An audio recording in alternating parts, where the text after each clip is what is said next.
Good morning, everyone. I hope everyone had a good evening. I just want to thank you all for yesterday's participating in yesterday's conference.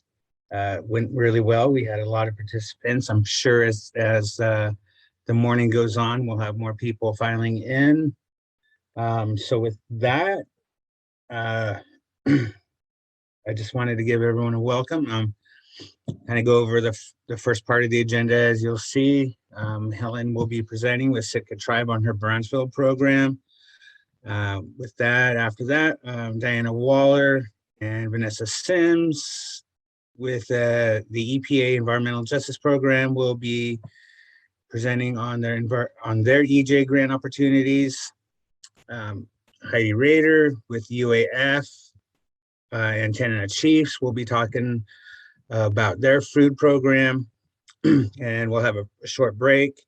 After the break, we'll have a discussion on Clinton, Háw'aa, Ketchikan Indian Community, and the USGS's Transboundary Rivers Program here in Southeast Alaska. We'll move into that with Kenneth Weitzel, our natural resource specialist, talking about our climate change adaptation plan and the updates we've had to that. We're really excited to share that with you guys. After Kenneth's presentation, Jennifer New will be talking on their food sovereignty program from SAC, the Southeast Alaska Watershed Coalition. And we'll do a wrap up. I'm hoping also by during that wrap up discussion, we'll have a talk about the Southeast Tribal Consortia. Chris Whitehead will be joining us later on by the end of the day. So just to kind of give you guys a heads up, we'll talk to you guys where we're at with the Southeast Tribal Consortia.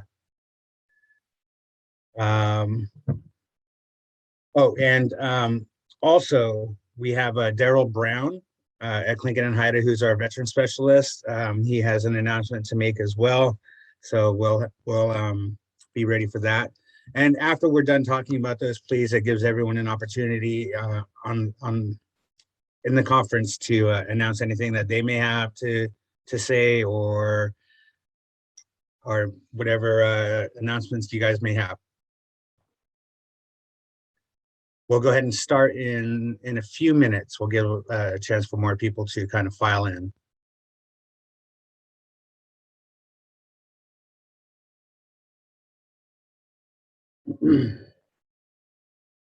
All right, well, I know we are scheduled to start at 9:15. We have a good amount of people in today right now.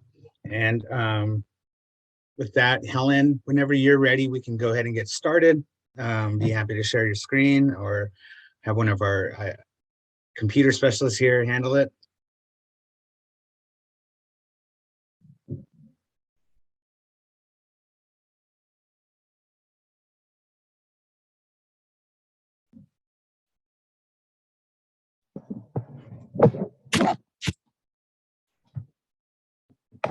So hi, I'm Helen. Let's see, I managed to lose my screen already.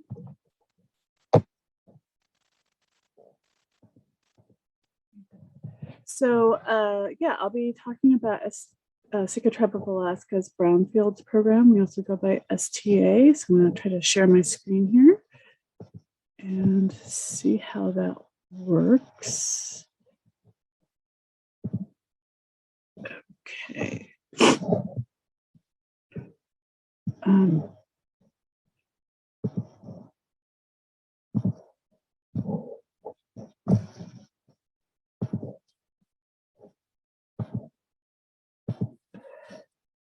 Can everyone see the big screen and not the presenter screen? No, we just see all the participants. Oh, okay, maybe I'm not sharing.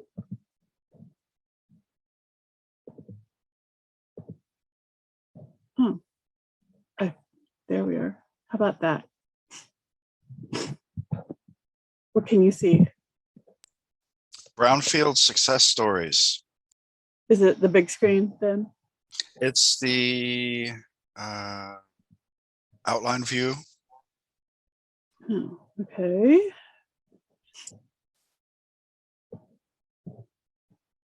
Sorry, hold on a minute. Yeah, screen sharing is tricky when you have multiple screens. It is. I apologize. Let's try this again. No. Okay, what That do you one see just now? went to notes view. So you may have had it on the right one. This one's the notes view. Okay. Sorry, it's being a little bit strange. So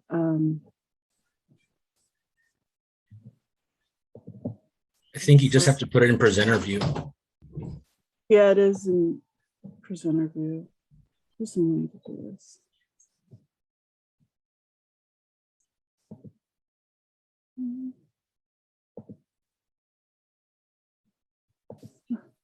Nope. How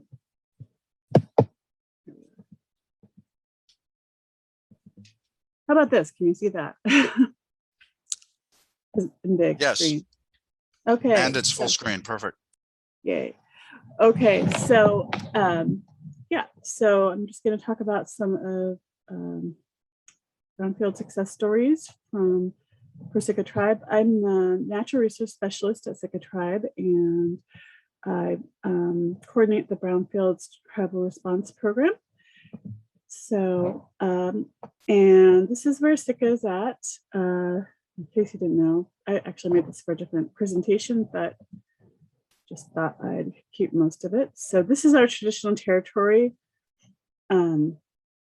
It covers most of Baranof Island, at least on the west side. And then, you know, the outer reaches are shared with other clans. And then there's several of our contaminated sites here. And so one of the just update things is we maintain our brownfields inventory. I've recently been working a lot on that, and also trying to correct the DEC. They have a contaminated sites database, and some of the sites around Sitka were in the wrong place, so helping them to correct those sites. So we have 215 brownfield sites in Sitka, around the Sitka area in our traditional territories. And about 25 of those are formerly used defense sites. There's more formerly used defense sites, but some of them aren't like necessarily contaminated sites, and more like flooding claims. And we also have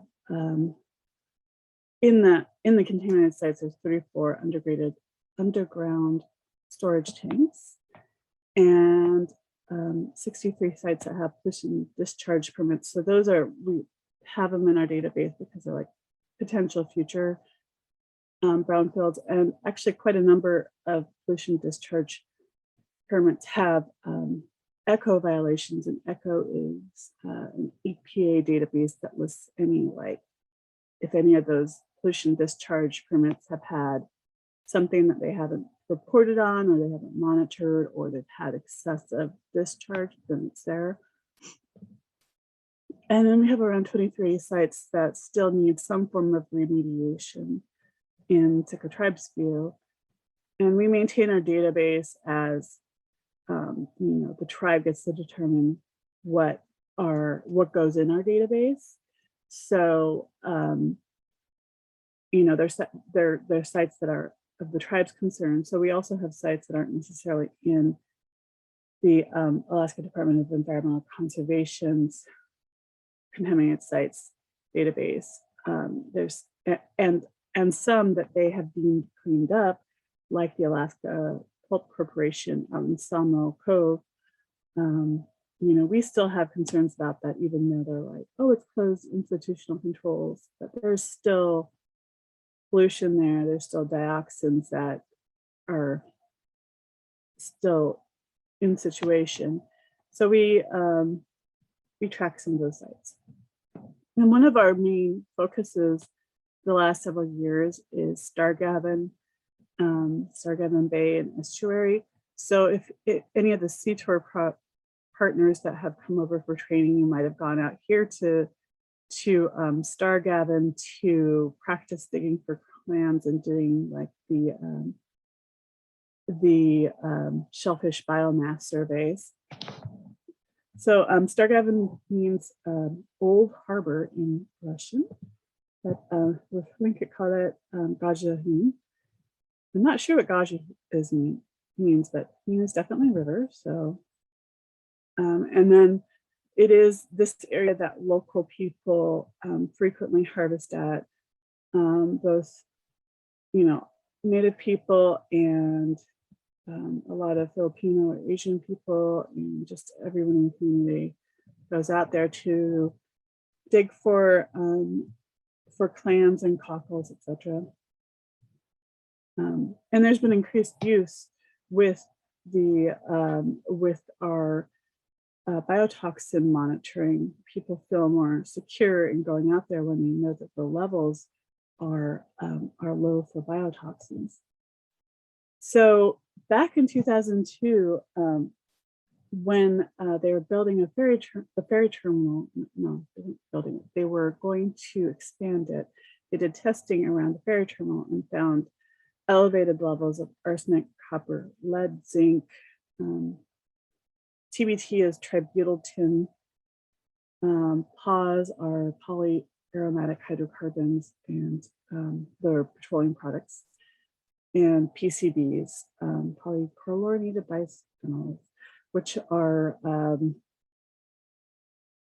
they're contaminants that remain in the ecosystem for a long time and don't break down very well. And yeah, so this happened. This is kind of from the ferry terminal that we did.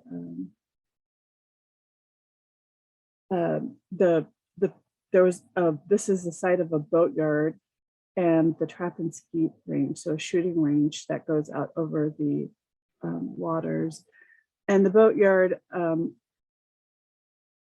is currently, still used as a boatyard, but formerly was a barge maintenance station for the Alaska Pulp Corporation. So back then they had all kinds of nasty things they used. So that's kind of what they found there, some of their reports. And then we managed to actually conduct sampling this last summer, but we did that by breaking that into phases and paying for elements separately. And so we had Rodolphe help us to write a sampling and quality assurance plan. Most people, if you're in this program, there's definitely hoops you need to jump through to sample anything. And one of them is having a quality assurance plan and also a sampling plan, which we combined together. And they also helped us write a health and safety plan. It's another hurdle you have to have in place before you do any sampling. And then luckily, we were looking for money to do the actual sampling, and we just did this out of our cooperative agreement, but the EPA Manchester lab was willing to test most of the analyses. Some of the things they didn't do, so we had to find another lab to do some of those, but that was a great financial help that we were able to put things in order to pay for the lab costs, pay for the analyses, and do the sampling itself. So this is from July 2020, right in the midst of COVID. Luckily, we were able to have our consultant from BGES in Anchorage come down. That's him over here, and myself and Will Peterson, who used to work for our department in resource protection. We helped the BGES guy do the sampling. And then it was kind of a long wait. These were pictures of us sampling. And we also sampled towards the harvesting area. So then it was kind of a long wait to get the lab results and have them interpreted by BGES. So they gave us a report and we went back and forth with it. And so I wanted to share some of the data we got from that. So this is kind of an overview map, and it shows the levels of some contaminants of concern in different areas. So this, if you can see my mouse, this is the ferry terminal kind of towards the bottom middle of the screen.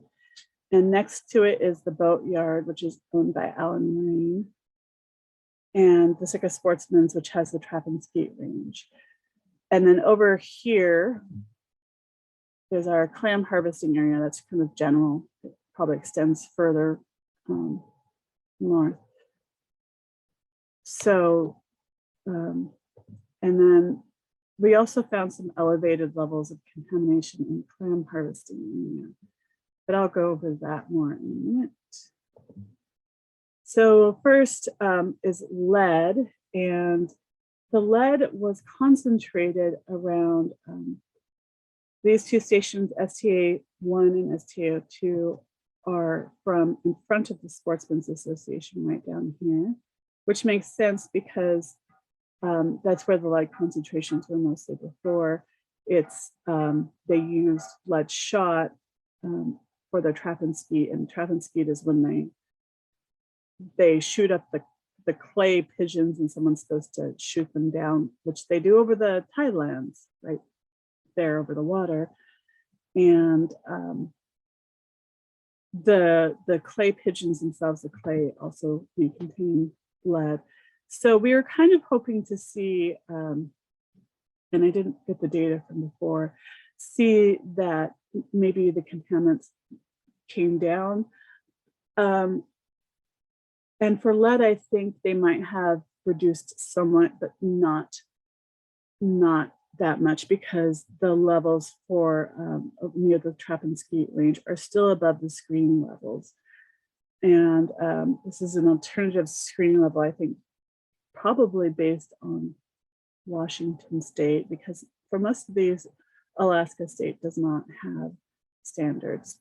So this, the grayish chart is the lead in sediment, and then the white is in shellfish. And for station 3, which is also sort of near the range, we were not able to find any clams. There was a stream in that area that I think changed course, and so there was just no clams or cockles or anything. So curiously, the lead in the sediment is not very high there. It's more high in front of the Boatyard. But in shellfish, that they still retain a lot. And then, so tributan, which I sort of mentioned briefly before, that is a chemical formerly used in bottom paint. It's now been banned worldwide. Just a couple of years ago in 2017, there's a company that got in trouble for using it on the sly as like super bottom paint because it's really toxic. So of course it kills everything. It also is super not good for humans. It's an endocrine disruptor, among other things like causing cancer. So the bad news is in the gray chart up here on the top, which is the sediments. In front of the Boatyard, there's extraordinarily high levels in the sediment, which is, in this case, 20,000 times what the screening level is for Washington State. That's way, I don't know if you can see this blue line, but it's basically, it's very low because it's very toxic. So that's a lot. But the good part, I guess, if there's a silver lining, is that down here in shellfish, it barely comes up, and the levels in shellfish are not, they're below the screening criteria, which is from US EPA. They have established a screening criteria because it's pretty toxic.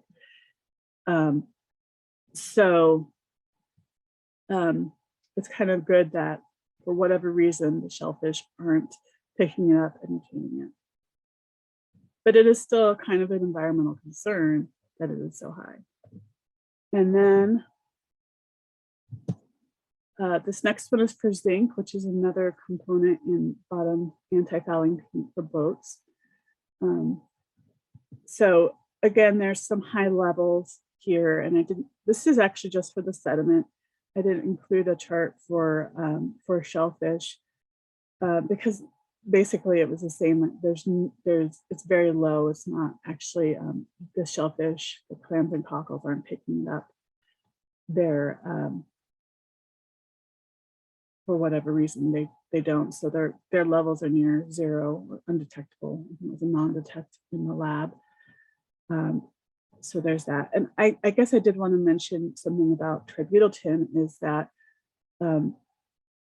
since it's been banned since 2000, it's possible that the current landowners used it, but it also is entirely possible that it might be from the time when the barges were repaired there, and the Polk Corporation was known for dumping whatever over the side.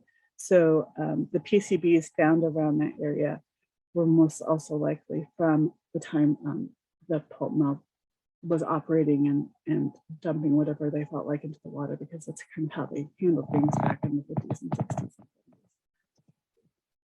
So here's the zinc. And then this next one is for cadmium. And I might go back to the other, the map again, but you can kind of see the first three stations, STA 1, 2, and 3 are in front of the shooting range. 4, 5, and 6 are in front of the boatyard, and then 7, 8, 9 are where the harvesting area is. So the high levels of cadmium come from in front of the boatyard, and where they use bottom paint. Although it's unclear where cadmium, it could be from several sources.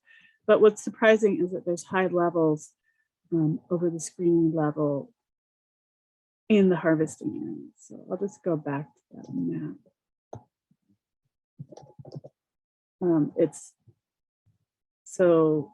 This is the boatyard where there's a lot of chemicals, including some PCBs. And then this is the harvesting area where we found arsenic and cadmium.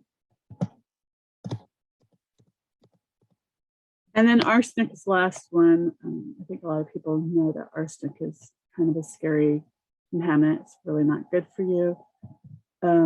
Again, there's very high levels found in the sediment. 31 times the standard in the sediment, right? That's STA 5 and 4. Those are both right in front of the boatyard. And then it's kind of across the board in shellfish. And the orange line is, again, that's the screening level based on Washington State. And it's high in front of the shooting range, high right where these columns line up, and high for the harvesting area, which was a real concern when I first read this report. But the thing is that arsenic may be at least partially influenced by background levels, because there's naturally occurring arsenic in our rock across Southeast. So however, these results did catch, we submitted our results to DEC, and they were concerned enough that they are doing something about this.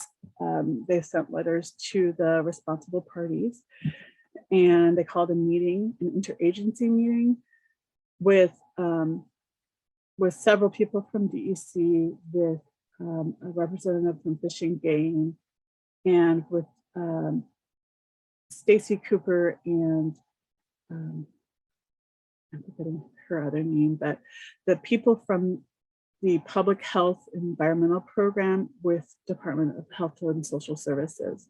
So there are people who look at anything that might be caused in the environment.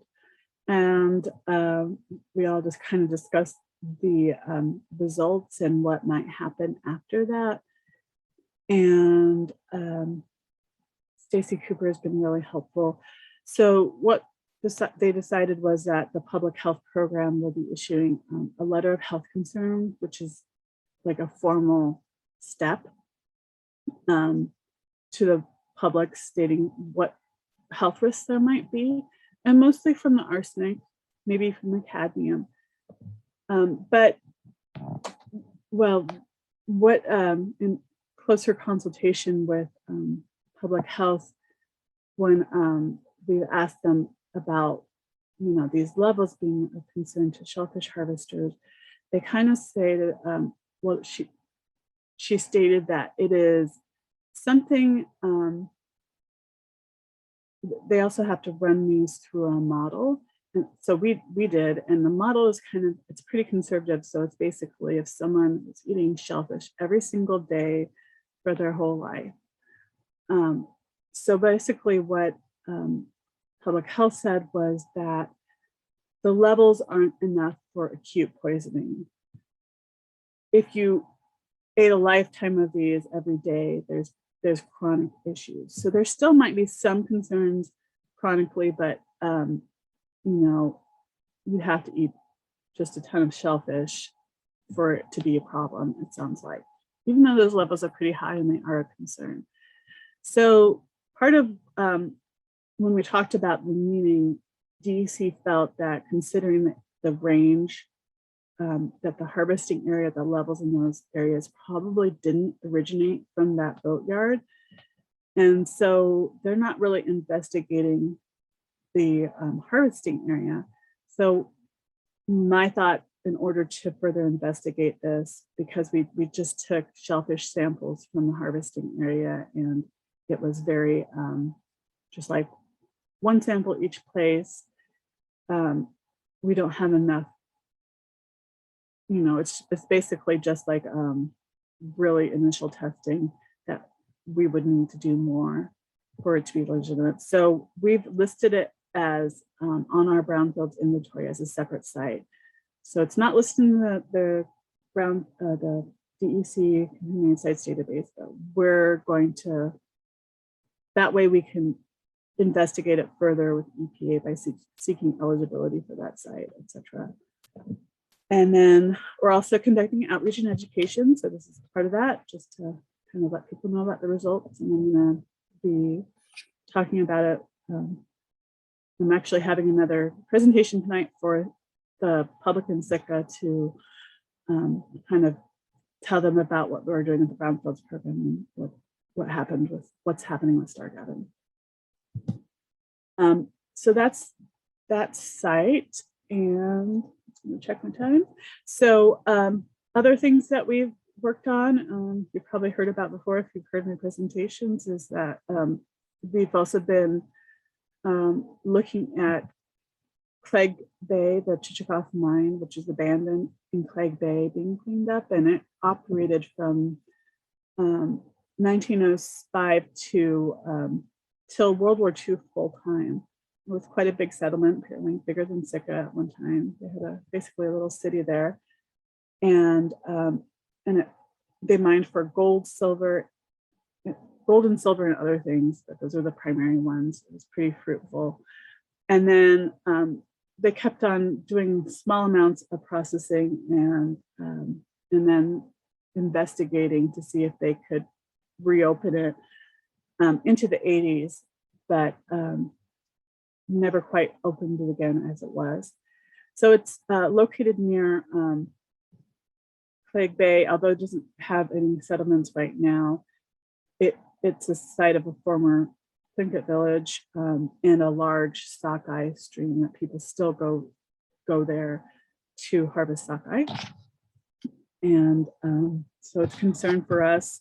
Clegg Bay is also where we have our salmon weir project, where we monitor the sockeye because the run hasn't been great. So Lee Engel and Aurora Taylor do that. We did get the, we applied for the targeted Brownfields assessment grant with Brandon Perkins, and that kind of triggered EPA to fund a Superfund team to go do a further assessment of the mine, which found that it was contaminated, strangely enough. There's lots of big tailings piles in the right on the shoreline, which have gotten into the intertidal. So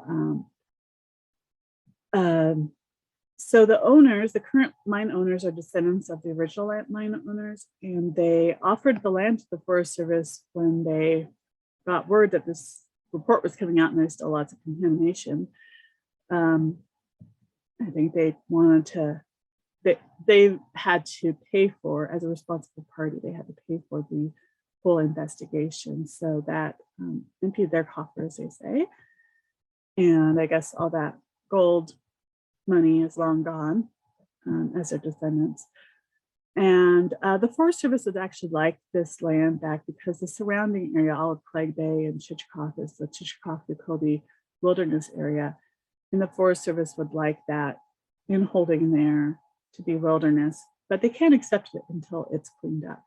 So, and the tribe is also, you know, we want the subsistence values restored. So we would like to see it cleaned up as well, because the tailings leak pretty toxic stuff into the area. And so we're trying to kind of work together to see a way that, you know, the Forest Service can't take the land until it's cleaned up, and seeing if we could figure out how we might do that. So STA formed the Chichikov Mine Working Group, and we've had several Zoom meetings because this is all taking place during COVID. And so that's worked pretty well. Unfortunately, Perry Edwards, who's a Sitka district ranger and who's been a real ally, is leaving his position and going to another one. So we'll hopefully our group will keep momentum. And then another success is we've just been working with tribal and local youth. It's definitely kind of changed with COVID, but I do marine debris surveys, and I took the local high school class out to learn how to do the marine debris surveys, and also I'll be working with the RAISER program, the RAISER interns this fall and next spring, which is through University of Alaska Southeast, where they have high school kids kind of partner with local scientists to do projects and learn about science to be interested in college. So we'll see how that goes. Another thing I've done is we developed a policy to address elements 2 and 4 under the Brownfields program, which are basically to provide oversight and enforcement of cleanup activities. So I've done a presentation on that before. And if anyone has a Brownfields program and wants to ask me about that, I'd be happy to share. I won't go into it any further. It's kind of boring, but it's something we have to do for our program. And that's all. So yeah, if you have any questions, here's my contact info, and I think we have a couple minutes for questions. So thanks. Awesome. Thank you, Helen. Does anybody have any questions for Helen?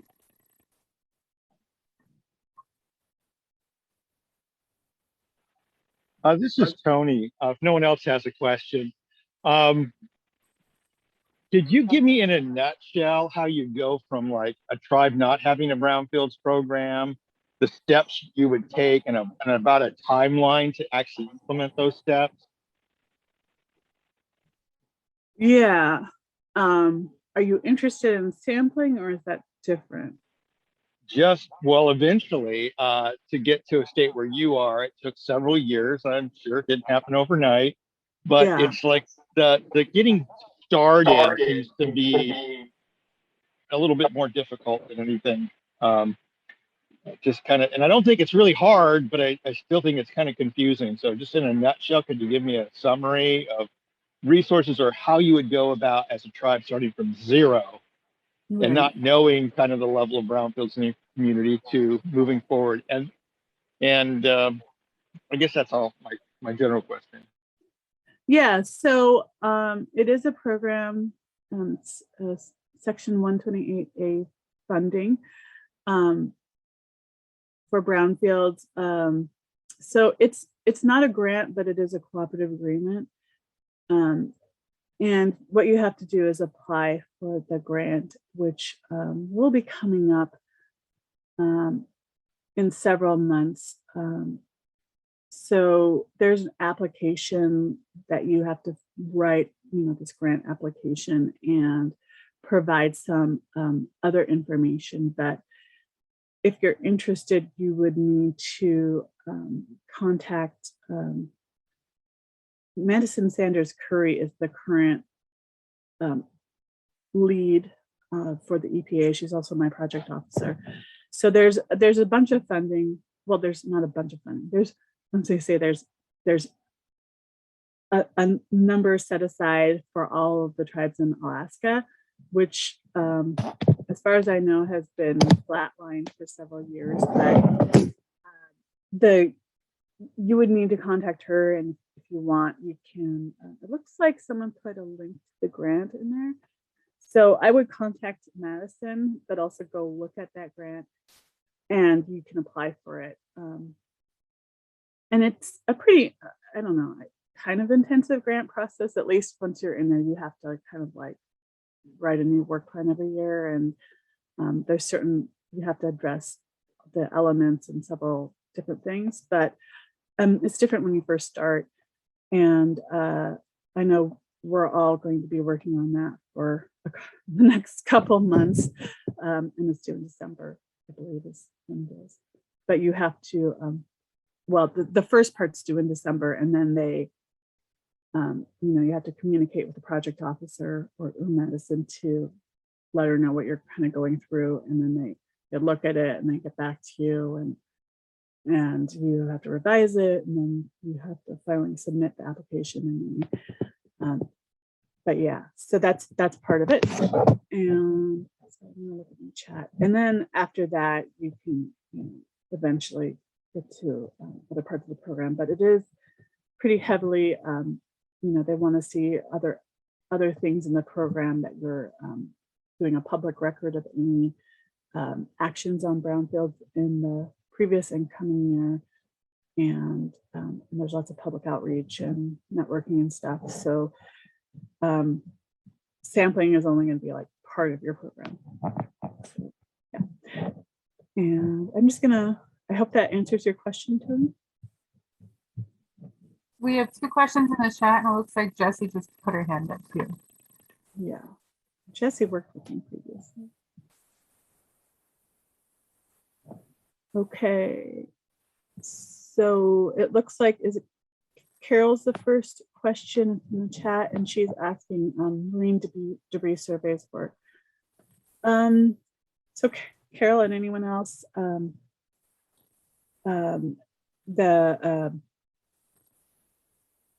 could share separately, but basically it's a program that we've worked on before, and it's like a protocol from NOAA, which is National Oceanic Atmospheric Association. And so they have a protocol, and we just kind of, my predecessor developed it, and they just go out and do these surveys. And it's pretty simple enough that I taught high school kids how to do it. And you basically have a 100-meter long line along the beach that's parallel to the shore, and then there's randomly selected transects in them, and you go and look for any washed up trash on the beach, and you can calculate from that like this how the level of like trash on the beach, and you're supposed to go back to the same beach year after year and do the survey again.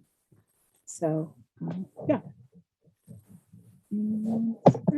Oh, that was, I should actually acknowledge that my predecessor is Jen Hamlin, who developed that, and she also made a comment. So you could also talk to Jen about that. Okay.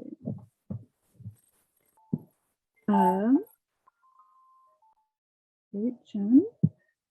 And I know Jen, definitely was in there before, so it's probably nice for her to see some results finally.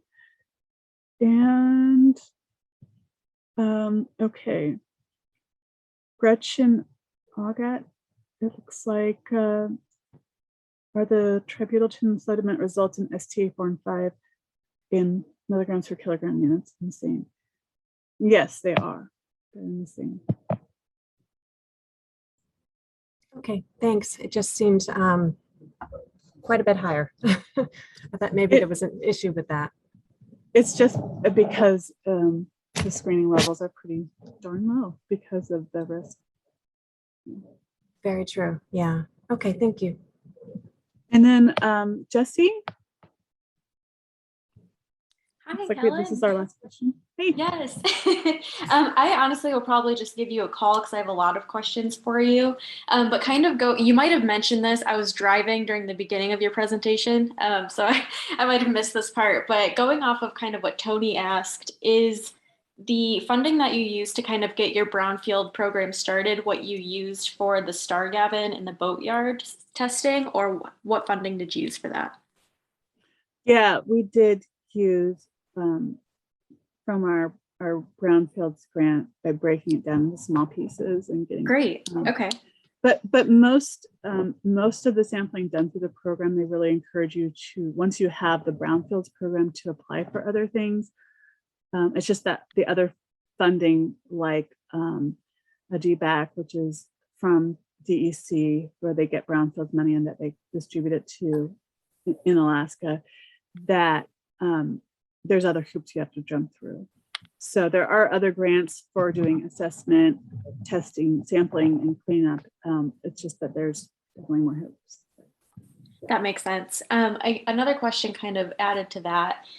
You mentioned that you only did kind of one site at the harvest sites, or I guess one sample at the harvest sites, and that you kind of need, I guess, more sampling there to, kind of determine anything. Would you use Brownfields funding for that, or would you look at other sources? Just because it sounds like it's close enough in relation to your Brownfield site, but I also wasn't sure if you would have to use other funding for that. It really kind of depends on like getting eligibility from EPA. You have to just get have to seek eligibility for the site from EPA before you can investigate it. So that depends, and it also depends on the level of public interest. So I know Shannon raised her hand, but I was told that I only had one more question. So I'm afraid, Shannon, if you want to email me or contact me directly, you can. Yeah.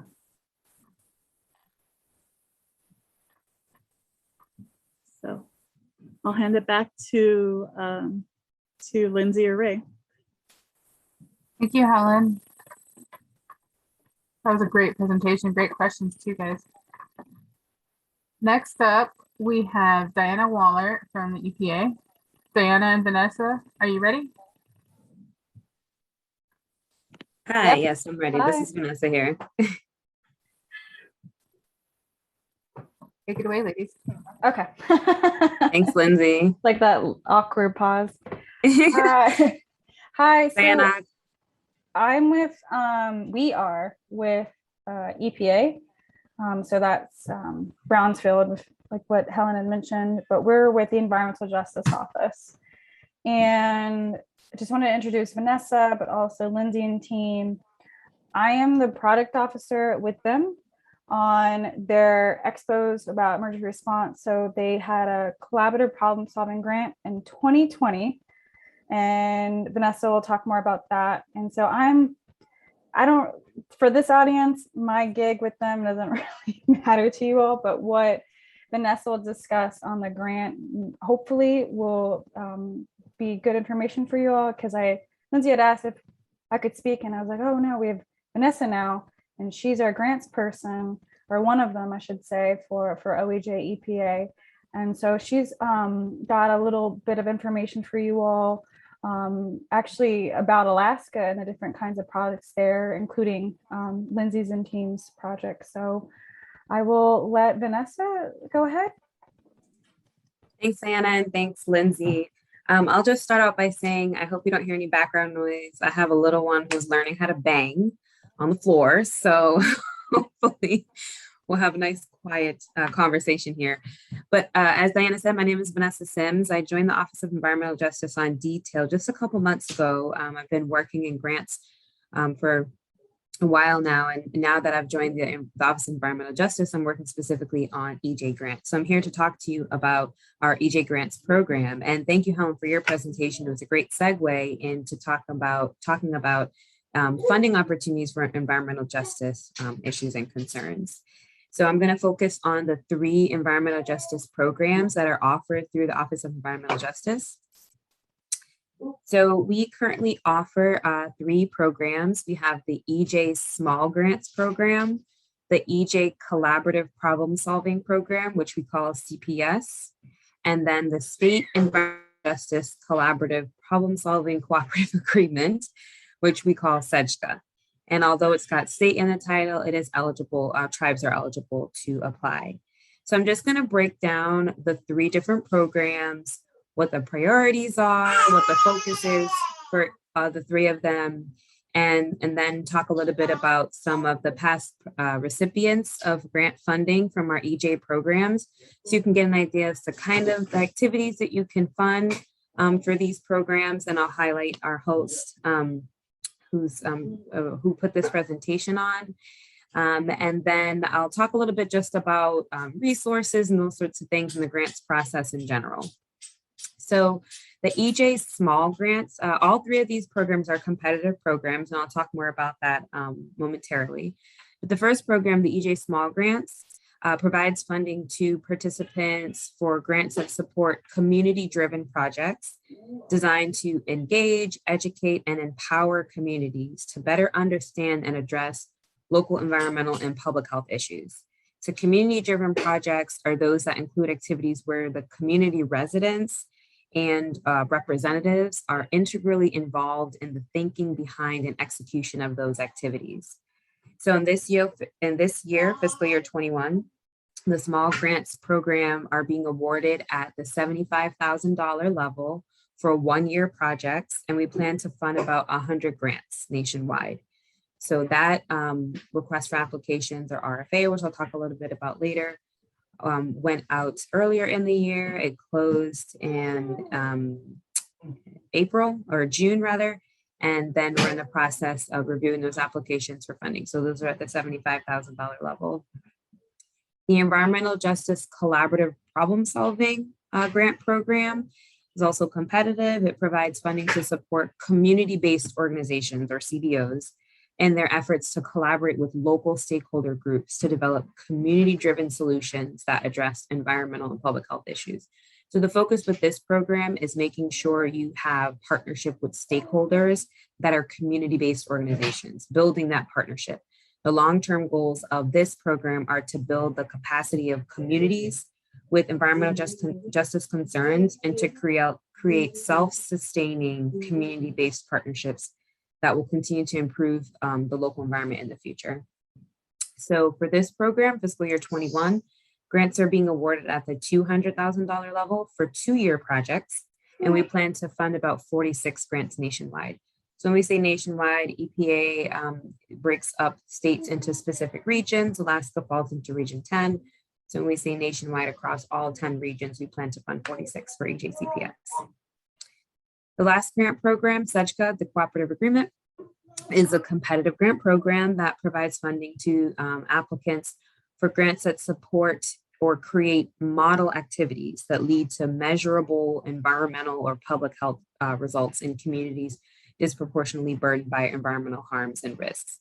These models should leverage or utilize existing resources or assets to develop key tools and processes that integrate environmental justice considerations into state or tribal programs. So we did not offer an RFA this year for SEJCA, but we do hope to offer one in the next upcoming year. So that's the overview of our 3 programs. So one of our past recipients for the EJ Small Grants Program was the Seldovia Village Tribe in Alaska. They were funded in 2019 for a project that focused on natural disaster preparedness. The project educated and prepared the residents for potential natural disasters by hosting public learning sessions in collaboration with partner organizations. And the focus was on the effects natural disasters can have on drinking water, waste management systems, and how to prepare for these situations. So the tribe distributed 120 emergency preparedness buckets containing 72 hours of basic emergency supplies to the community. So that was one of our small grant programs by one of our tribes in Alaska. And then of course, EJCPS, one of our past participants or recipients is the Tlingit and Haida tribe in Alaska. And their project was funded in 2020 to conduct educational expos featuring demonstrations, provided printed materials and presentations geared toward helping the community members learn how to plan for an event or an emergency event or a disaster. And I understand, of course, with COVID that these expos were moved virtually, but it's really great that we're still able to fund these activities and put them on even throughout the pandemic by switching to a virtual platform. So that's an example of some of the projects that have been funded in the past through our EJ grant programs. So in order to apply for funding, you would complete an application, and Helen sort of started to get into detail here. You fill out an application on grants.gov, where the Office of Environmental Justice posts their requests for applications with all the details about applying for the grant. The request for applications is a very important document that provides you the priorities for the grant program that year. It tells you the funding level. It cites an estimate of how many grants we anticipate funding. It talks about deadlines, everything that you need to apply for the application, your required documentation. And then like Helen was talking about, there's a criteria. And that criteria is written right there in the RFA, and it tells you how your application will be scored. Because these are competitive applications nationwide, tribes, state agencies, nonprofits are applying throughout all 10 regions, and they're being competed against one another for funding. And so the closer you follow that criteria and complete your application based on what's being requested of you, the higher you'll be able to rank in the process for funding. So fiscal year 22, the upcoming fiscal year, which starts October 1 for the federal government, these RFAs have not been posted yet for our 3 grant programs. So you're ahead of the curve here in preparation for our grant programs being distributed.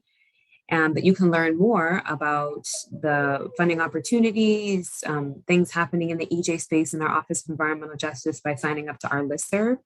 Diana and I developed a one-pager that we'll share with the group that has important links to grant resources, and you can use this document so you can get directly to our OEJ page and specifically to the pages of the grant programs that you may be interested in. And also on our OEJ page, we talk a little bit about other EJ funding opportunities, such as the Brownfields program that we were just discussing. So we'll share that with the group, and you can use that as an opportunity to gather more resources and learn more about the program. Another thing I just want to discuss with the group is kind of the process of grants. If you're new to the grant space, how that kind of works. So the first step, of course, is for the agency to submit the RFA, the request for applications. And often for the Office of Environmental Justice, we have sessions and calls to make sure tribes or any potential recipients have an opportunity to ask questions about the priorities, ask questions about what's required, what documents are needed, where resources are found, etc. And then the process of completing those applications will take place. And then you submit your application, and then the agency goes through a review process. So we have panelists who review each of those applications. They're all ranked and averaged. And then we use that information to develop our list of recommended applications for funding. And then we'll start communicating with you. So Diana mentioned how she's a project officer. on this grant program, and the project officer works collaboratively with the grantee, having monthly calls, walking through the scope of work, making sure everything that the grantee has committed to, they have the resources that they need, and EPA takes part in doing what the grantee needs us to do as well. So it's a collaborative process working through that grant program. And once the award is funded, you would, begin your work, and then you would work with your project officer throughout the life of the grant. So that kind of wraps up the grants process, an explanation of the opportunities that we offer here in the Office of Environmental Justice. Again, we'll share that document with you so you have all the resources that you need. Both Diana and I are here for questions if you have any regarding any of the 3 grants programs, or just about EJ, what's happening in the Office of Environmental Justice in general.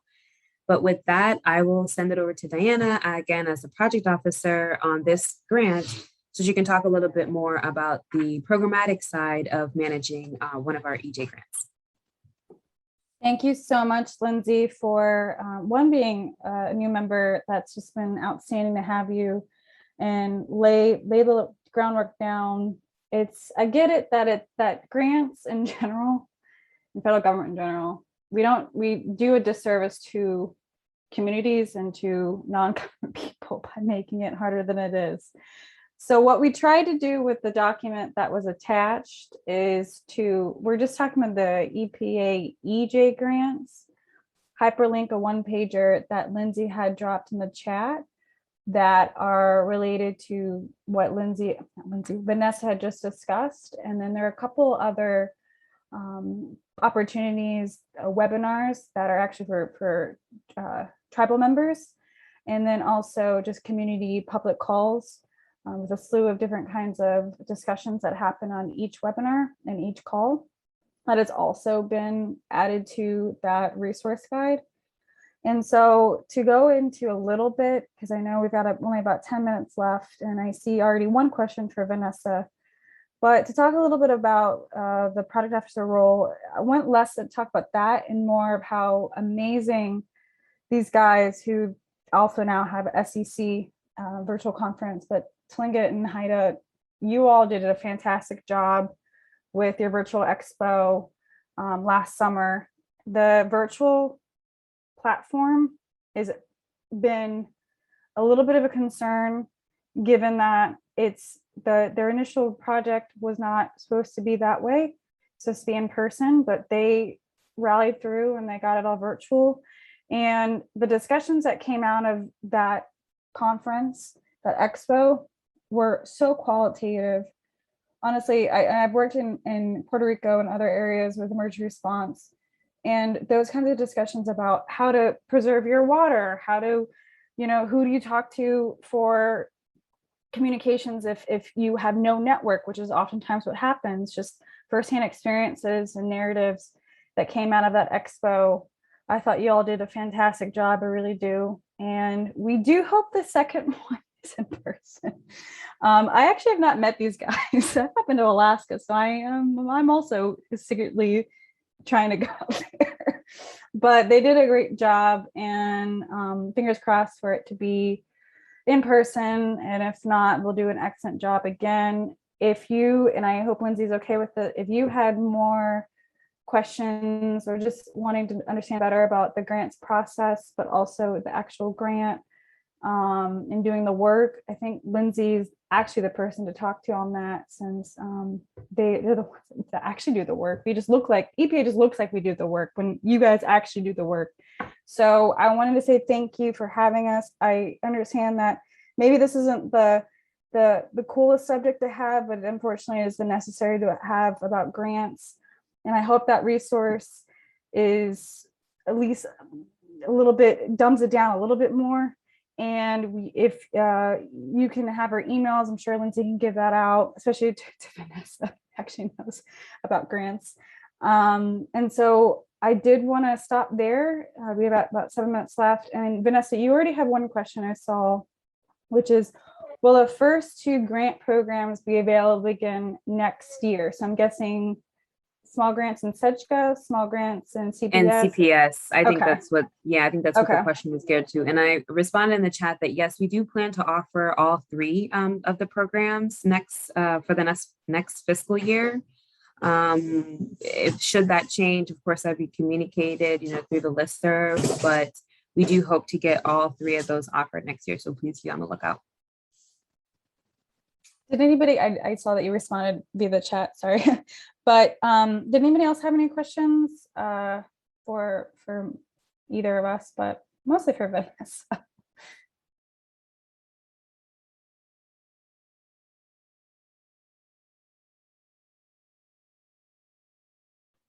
Yeah, we know this isn't the coolest presentation, but it's necessary. No, Vanessa, you did a great job, but I know the subject matter is a little cumbersome. So it's our job at EJ is to try to at least get the information out there for you all and know that we're available. And when and where you need, like Brownfield, I just found that link just because we were on that site recently, which is another program outside of EJ. But yeah, it's a big world of grants, even just with an EPA, and we're here to help in whatever way we can in terms of especially with Alaska. Again, the webinar is on there, the listserv, which you had pointed out, but then also these public calls that to get more and more people involved with EJ World. So thank you. Oh, Desiree. Hi, Diana. I just wanted to thank you and you and EPA for all your support in this project. And I agree, it turned out great. And Lindsay and the team did a great job. And it's nice to meet you, Vanessa. And hopefully you guys can come up to Juneau next year. Yeah, absolutely. Well, thanks so much for having us. And just to piggyback off what Diana was saying, and also what Helen was saying, the process of applying for a grant can be lengthy, and it takes a lot of work to make sure you flesh out all your details of your project. But it's really important because once you get that funding, you'll have a project officer that works with you, and you'll be able to iron out your scope of work and to navigate through your milestone schedule. And so while it takes a little bit of work in the beginning, it's certainly worth it. So we do encourage you, all of you who are members of Tribe and you're eligible for EJ grants, to consider our EJ grants program and apply for funding. Great presentation, ladies. Thank you. Anybody have any questions before we move on?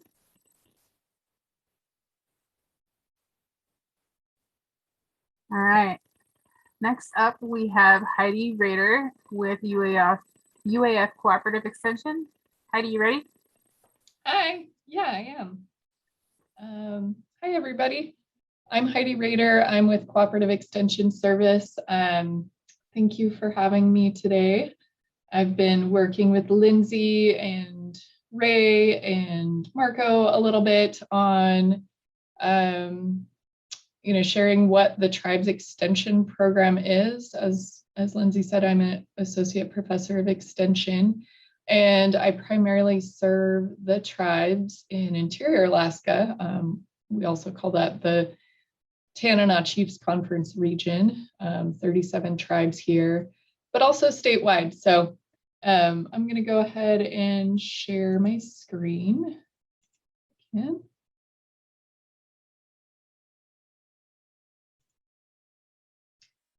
Does that look right to everybody? Is that full screen?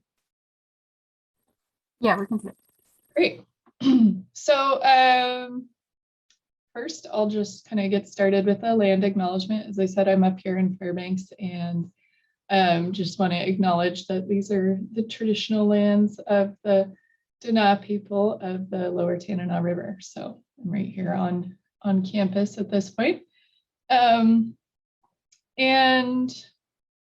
I guess just before I get started, I wanted to do a quick survey. Lindsay, are you used to doing polls, or should I see if I can pull that up?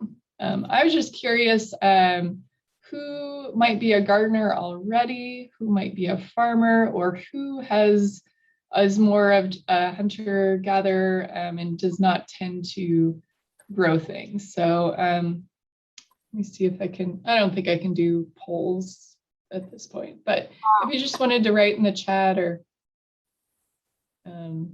raise your hand, why don't everybody who is a gardener raise their hand? We do it that way.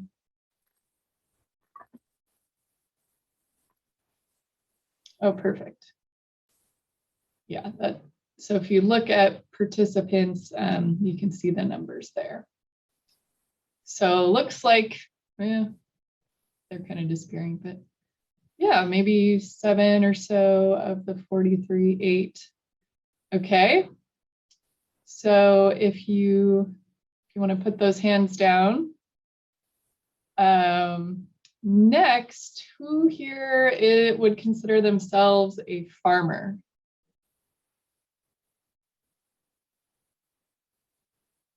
Okay, one definite no, so maybe one farmer.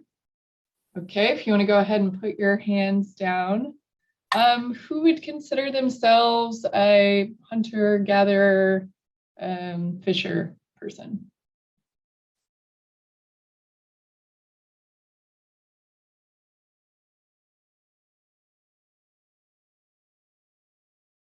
Okay, guessing probably quite a few of you, if not everyone here, which is my experience working with tribes in the Tanana Chiefs Conference and across Alaska is we have very few Alaska natives who would consider themselves farmers. We do have some gardeners, but everyone is gathering and using the land to secure food, which to me is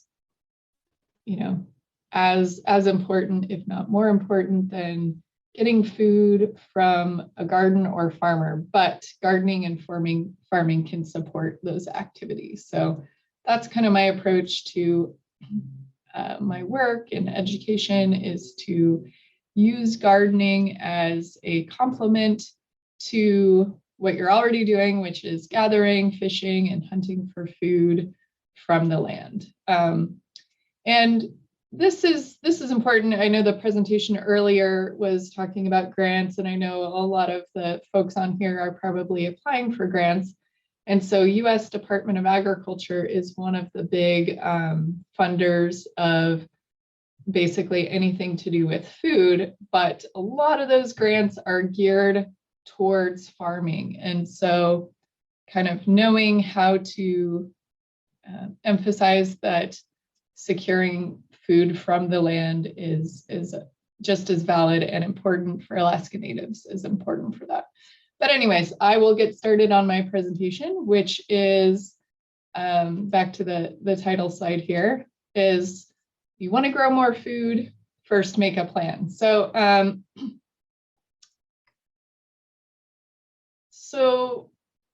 and this is particularly important, maybe if you have a very small garden and you're just getting started. I know most people who raised their hands, there were more gardeners than farmers. There were maybe just a couple farmers. But, it is possible, at least in some situations, to grow, gather, hunt, fish a lot of your food, if not most of it. And that has been done in Alaska in various regions. I do know that in Southeast Alaska, you guys have some particular challenges that are difficult to overcome, but there are techniques to do that. So planning is kind of the first step when you want to grow more food. So ideally, you've kind of started gardening, but now you're thinking about maybe growing more food. So one of the first few things are, what do you want to grow? Do you want to grow annuals, perennials? One of the advantages you do have in Southeast is that it doesn't get nearly as cold as, say, Fairbanks or some of the northern parts of Alaska. So for perennials, that's a really good thing. And you also have a longer season. So even though it can be very rainy, your season is longer than in other parts of Alaska. So these are just some of the things to think about when you're getting started. Where is a good garden site? Preparing your soil. and planning out what to plan when. So one of the hard things about growing food in Alaska is that we have a pretty short growing season. And so you plant all this stuff and then all of a sudden it's ready to eat all at the same time. And it's like, oh my gosh, you can only eat so much kale, you can only eat so many carrots. And so, you know, you need to make a plan for either what to plant when, so it's not all of your lettuce is ready to eat at once. And then maybe preserving that produce. So whether it's freezing or canning or fermenting, what are you going to do with that produce after? Another thing to know about gardening in Alaska is some things you can directly plant in the garden, call that direct seeding. That's the easiest. Other things you need to either start your own plants or buy the transplants from the greenhouse. And of course, planting,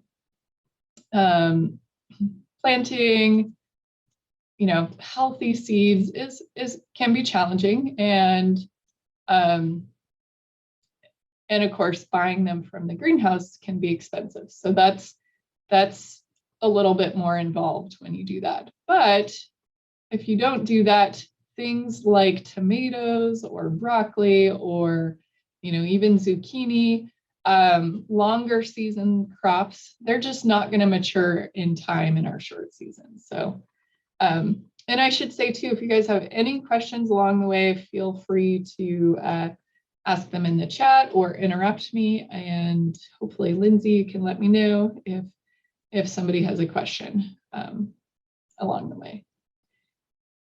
So I teach the Master Gardener class online, and one of the assignments is to figure out how much space you need to grow in relation to how much of your family's food you want to grow in a year. So, you know, like I said, this presentation is all about planning. And so this is a Google Sheet. And thank you for sharing that, Lindsay. In the chat, you'll see you can have access to this Google Sheet.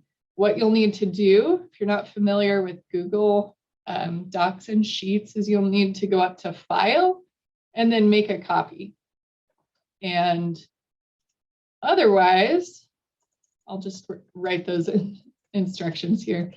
Otherwise, you know, if you edit this one directly, it's going to change it for everyone. So you do have to make a copy before you can edit this. If you request edit access, I will not give it to you. Otherwise, it will change the document for everybody. So anyways, this Google Sheet is roughly based on you know, how much spacing is required for various crops and what that productivity is going to be. So another thing I'm involved in is the vegetable variety trials here in Fairbanks. And part of what those variety trials do is figure out, you know, what grows well here and also how productive it is. So if you grow tomatoes in the ground here in Alaska versus, you know, Minnesota, you're going to get very different production. Usually you grow tomatoes in a greenhouse here or a high tunnel. And so these variety trials really help us figure out how productive different things are. And ideally, we would have these variety trials all across Alaska. And unfortunately, we don't, because it's expensive. And so ideally, you would have your own trials there in Juneau. But what you do have is you have gardeners, you have farmers, and all of these folks can you know, talk to you about what grows well and how productive it is. So do feel free to copy that link.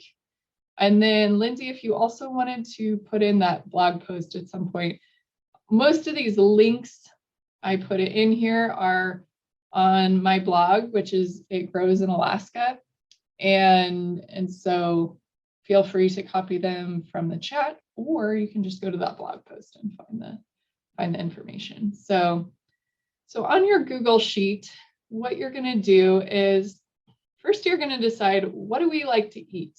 What does your family like to eat? If nobody likes kale or zucchini, I mean, you can still grow it and try to get them to eat it, which is because it's healthy. So that's not a bad thing. But, and it does grow generally pretty well here in Fairbanks, at least. I don't know how well zucchini does in Juneau and Southeast, but because it is a warm season crop. But, you know, if you don't think you'll eat very much of it, then just, you can either put a 0 in for your preference, or you can, if you love it, put in a 3 for what is your preference.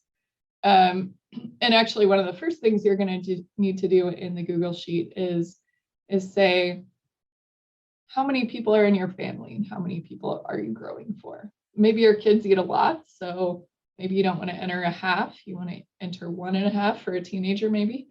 And then what's your goal? You know, how much of your food do you want to grow? Or do you want to grow a little bit or a lot? So those are things you're going to enter right into the Google Sheet.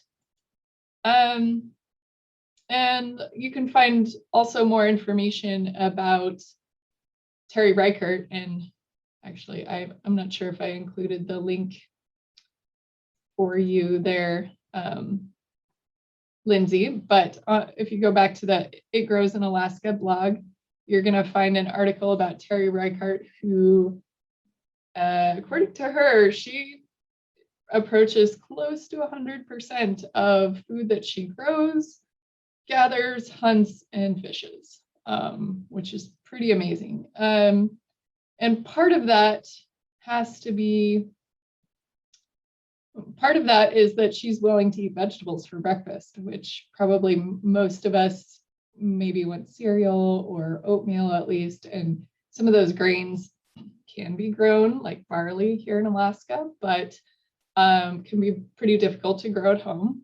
And another aspect of this is consider buying locally grown too. So that can be part of your percentages when you make your plan of what you would like to grow on that end. So this is a difficult question to answer. And of course, it would vary with all kinds of people. And so any of the calculations in this Google Sheet, you can change. And if you think that, you know, it's unreasonable to eat as much as the sheet says you will, then do go ahead and change whatever you would like in the sheet, and hopefully the calculations will still work out well. And these are just, you know, some examples of things I've grown. So in the bowl, this is purple spinach and you know, green spinach, yellow tomatoes, and basil. Beet greens in here as well. Let me see. I have a pointer here. This is the beet greens, basil. And so this to me right here are one of the reasons you want to grow your own food: freshness, variety. I don't know about you guys, but I can't usually find purple spinach at the store. And there's lots of extra antioxidants in any of these colorful vegetables. Herbs are very, very nutritious. If any of you guys gather wild plants, then you might consider growing a lot of herbs because they're closer to wild plants in terms of nutrition, and just that much healthier. And I do see a hand raise, so I'm going to go ahead and call in Adelaide. I said that right. Hopefully it's not left over from, are you a farmer or gardener? Maybe it is. Okay, well, feel free to jump in, Adelaide. And thanks, Darren, too, for your comments on the variety trails. Sorry, I left my hand up. What's that? I'm sorry, I just left my hand up. Great. Oh, no problem. No problem. Great talk. We'll keep it up Yeah, no problem. And yeah, there's so much opportunity to expand the trials and also working with farmers. One of the big funding programs is the Sustainable Agriculture, Western Sustainable Agriculture Research and Education Program. Lots of funding available. Not very much comes to Alaska, partly because we have a hard time fitting into that farmer box. But I think there's a lot of opportunity there. Another big one is the Division of Agriculture Specialty Crops Grants, and they have funded a fair amount in Southeast, I believe, Darren, including variety trials on things like garlic and other things. So yeah, lots to be done, and there are some opportunities out there for sure.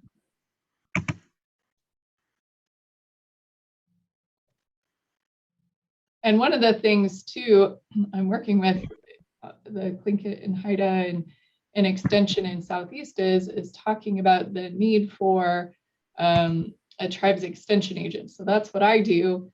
And it really expands capacity to apply for those kinds of grant funding and apply for programs that serve the needs of Alaska Natives down in the Southeast region. So, okay, so again, I mentioned this before, but figuring out your calculations, how much space do you have? You may want to grow 50% of your vegetables and food that you eat in a year, but if you have only a 10 by 10 area, it's just not possible. So this is a component of the Google Sheet too, is to figure out how much food you can produce in a given area. And of course, you should change those if you keep your own records and you have a better idea of productivity, because these are based on my experience and trials done in Fairbanks. So they are not going to be accurate for your area,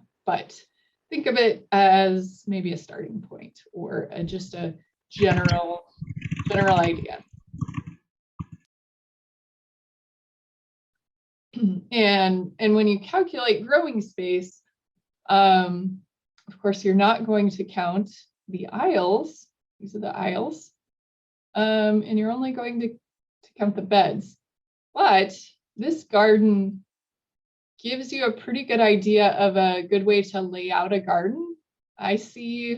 Sometimes I see gardens with very skinny rows, and then you end up with a lot of walking space in your garden. And I know one of your big issues in Southeast too is weeds. And so it's a lot more area to weed and a lot less growing space. So I generally try to make my aisles about 18 inches. And I think I make my rows about 30 inches generally. And then I try to fill up those rows with as many plants as will be ideal for those spacings, because then I get more vegetables per square foot and less just weeds, really. And Lindsay, I think I started a little bit late, but do you want me to go till 10:45? Is that kind of my timing? Yeah, I think that's what we have you till is 10:45. Okay, all right. I think I'm doing okay. Then, when you consider your spacing, of course, how much space do you have in a greenhouse or high tunnel? And you should note that. So if you want to grow more of the warm season crops, they're going to need a little extra help. And I think Ryan Maroney, are you on here? I think this is you right here. Yes, I'm here. What's that? This is you, right? Yes. Okay, that was a while ago. I haven't seen you in forever. But anyways, this was at just a workshop we did, brought in folks from the Tanana Chiefs Conference region. But labor is huge. So you can have all these great plans and great, huge amount of space, and you want to grow most of your food, but if you have a full-time job, other commitments, then that might might hinder you from reaching that goal. So do consider how much time you have before you make your goals of how much food you want to produce.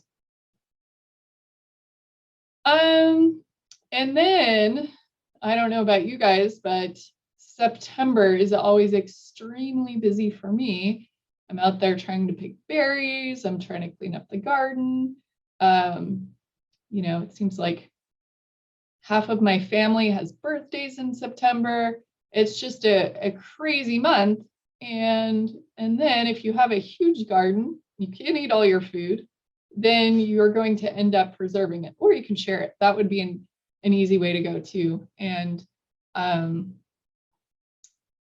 you know, share it with people who do not have a garden. So in any case, canning, drying herbs, drying things, dehydrating, freezing, storing in a root cellar is pretty easy. One of the other things we're trialing here in Fairbanks is winter squash, and it's doing really well, and it keeps, you know, sometimes for the whole year if you cure it properly, but at least for a few months. So that's actually an excellent crop to grow for food security. It is a warm season crop, and we haven't trialed it in Southeast or in Juneau, so I don't know how much it's going to like the wet weather, but I bet it would do pretty well in a high tunnel down in your region. And one of the big advantages is you do not have to can it or freeze it or anything. So growing food that keeps for a little while is an excellent way to go.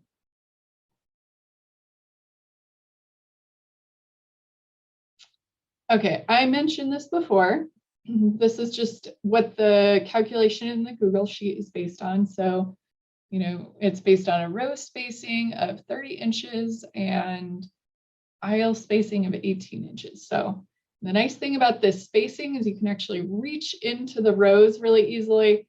If you make the rows too wide, it gets really hard to weed or even harvest in those wide rows without stepping on them. And if you make them too little, you're just wasting a lot of your space. And of course, many of you might have gardens that are not in a nice square, so the calculations would be a little bit different for those. Okay, I'm going to speed up here a little bit. And in the sheet too, you can figure out, you know, where your sunny spots are, where the shady spots are, and how much square feet of greenhouse and season extension space you have. So hopefully that gives you kind of the information you need to fill in this Google sheet. These top two boxes are kind of the first step. And then these two columns are step 3. So it sort of has step 1, step 2, step 3 of what you should fill in. And if you guys think I should change anything in this sheet, do let me know too. I think I'm going to include my, I'll include my contact info here. And I'm going to skip ahead a little bit because I think I'm getting tight on time. And I want to save a little bit of time for questions. One really good thing too, and I have a blog post on this about gardening in a small space, is that some things take up a lot more space than others. And so, you know, you should think about prioritizing if you are limited on space. You know, maybe don't grow like big broccoli plants or a big Brussels sprout plant where you're only going to get a tiny bit of food relative to the space it needs. And I also recommend growing things that are best fresh and that you're going to cut and cut again. So things like that are like salad, baby salad greens, peas, spinach, and herbs. Those are the priorities, I think. Things like potatoes, if you have a lot of space, I mean, and of course those keep well, are a good thing to grow. but they're also easy to buy and store for later versus things that you want to eat really regularly. Oh, and this is, I'm from Fairbanks. This is me here in the middle. And I hated zucchini as a kid because we grew so much of it. And now, you know, now my kids hate it and I love it. So it's kind of interesting how that comes full circle. I'm going to skip ahead here too. So when you're choosing your garden site, if you don't have a garden, you do want to make sure it's a sunny spot and not too close to the trees over here. So ideally, you're going to want to have some good spacing away from trees. So Lindsay, I think there's probably a couple more links. If you want to share the rest of those, I'm just going to show those. You know, if you can't grow it yourself, buying Alaska grown is a great idea. And if you go to this Buy Alaska Grown website, it will tell you exactly where you can buy what. And you'll also, you know, while you're there, you can talk to the farmers that are growing things and ask them for tips. So that's another advantage of buying from your local farmer. Lindsay has shared a bunch of these links to the blog post, but I talk about everything we talked about in this presentation as far as planning, growing food in small spaces, lots of other things. So I write articles for the newspaper here in Fairbanks and then also put these on my blog and also connect to a bunch of YouTube videos. So, and then another great resource is Cooperative Extension Service and all of our publications. So this is the link there to those. One of the pertinent ones I'll share now, because this is what I'm doing right now, is getting ready for winter. So this is our fall and winter to-do list. Oh, you can ignore that colon at the beginning. So, and thanks, Lindsay, for sharing all of those links. Did you want to do the survey? Oh yeah, that'd be great. I do have a quick survey. We like to do surveys here at Cooperative Extension. So if you have the time, and it should take about 5 minutes, and wanted to complete that, that would be awesome.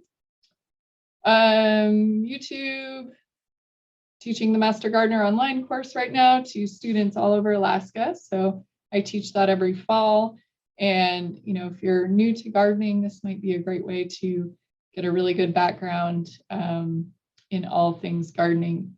And I saw Darren was on, Darren Snyder. He is your current extension agent for all things gardening in the Southeast region. And I don't know if some folks are from other regions or not, but if you go to the top link, that one's going to take you to our folks all across the state who answer gardening questions. And that's one of the big things we do here at Cooperative Extension Service.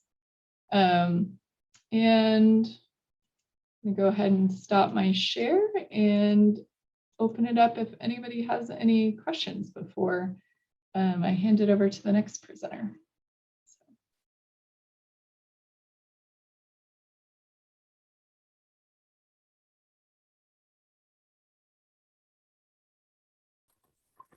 Anybody have any questions for Heidi?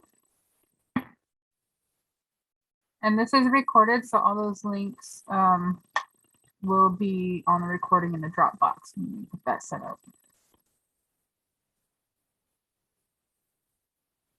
Well, thank you, Heidi. That was very informative, so much information.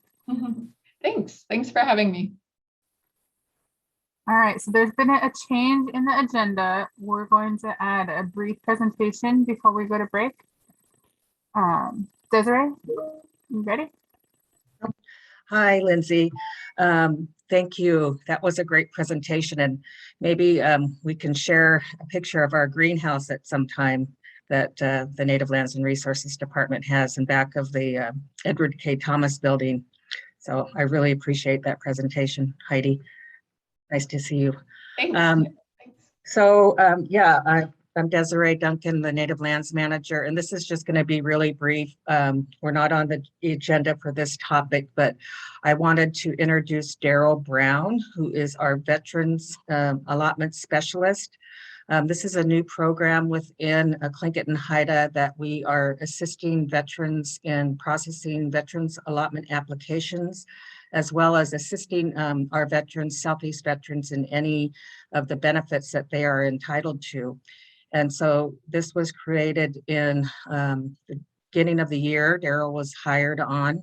Our executive council and president wanted to have a veterans position within Tlingit and Haida, as we haven't had one in several years. So if Daryl, if you are on the line, I know he might have a bad connection, but he's going to try to just give a little talk about our veterans program. So thank you. Good afternoon. I hope everyone can apologize if there's any background noise where I'm at. Desiree, thank you for the introduction, and Heidi for your poll. My wife, according to my wife, I guess I am now a gardener. To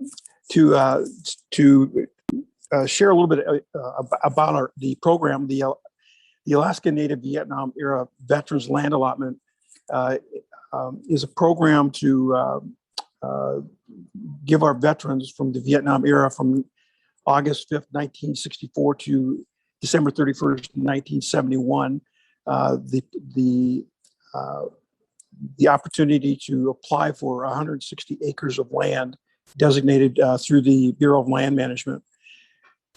As we do our reach out for the veterans, it's interesting to see the number of veterans that have served from Alaska during this era.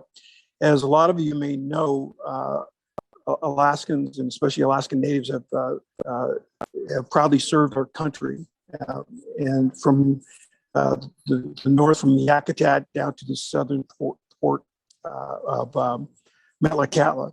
I'd like to share that we have over 500 plus Alaska Native Vietnam era veterans, but this does not include all the veterans, because as many of us know, the Vietnam War did not end until 1975, but this is the guidelines that we're working with. And sadly to say, 40% of the Vietnam era veterans are deceased. And so as we look to connect with the communities from, I'll share some numbers just in Southeast Alaska communities. In the Ketchikan area, there are 50 veterans, Klawock 100, Juneau 101, Heidelberg 7, Hoona 9, Haines 24, Craig 5, Angoon 3, so roughly 261. And then, that's not counting the lower 48 where we have like over 100, almost 200 in the lower 48. So as we do our outreach, we look to connect with the veterans themselves and or their family members or their heirs. So that way we can encourage them and help them with applying for the land allotment. And so if any of you that are listening, I would appreciate you sharing this information when you go back to your communities. I see that Heidi's from Fairbanks, and there are individuals in the Fairbanks area that are also working with veterans up there. This is a statewide program, and roughly over 200 veterans are potentially eligible to apply for this land. And what I would like to do at some point, maybe I may need Lindsay's help too, because I'm working on an iPad right now, where I can type in my email address, and that way, if anybody wishes to communicate with me, I'd be more than welcome to follow up. So I really appreciate this time. As Desiree mentioned, not only are we involved with the Alaska Native Vietnam era land allotment, but also we're looking to outreach to veterans to help them take advantage of the other benefits that they're entitled to in service to our country. such as, health, education. There's even home loans. So we at Central Council, Click and Haida Indian Tribes, are looking to outreach, and we appreciate any assistance that we can get from you as you share this information with others. And again, thank you for allowing us to take this time out of this very interesting seminar, and I really appreciate it. And when you see a veteran, whether a Vietnam veteran or any veteran, please just tell them welcome home. Thank you for your service to our country. Thank you. Oh, thank you, Daryl. Yes, thank you, Daryl, and thank you for your service as well. Daryl is a veteran, so thank you very much. All right, go ahead, Lindsay. Can put Daryl's contact information in the chat box if anybody wants to reach out to him. All right, thank you, Daryl. Thank you, Desiree. Let's take a quick break. I think we're slotted until 11 for a break, so we want to come back around 11, give you guys a few minutes to stretch, get some coffee, and be ready for more great presentations.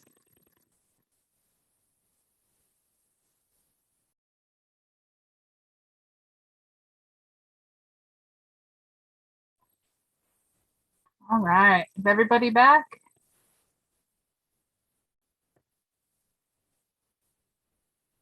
Seeing a couple thumbs up. All right.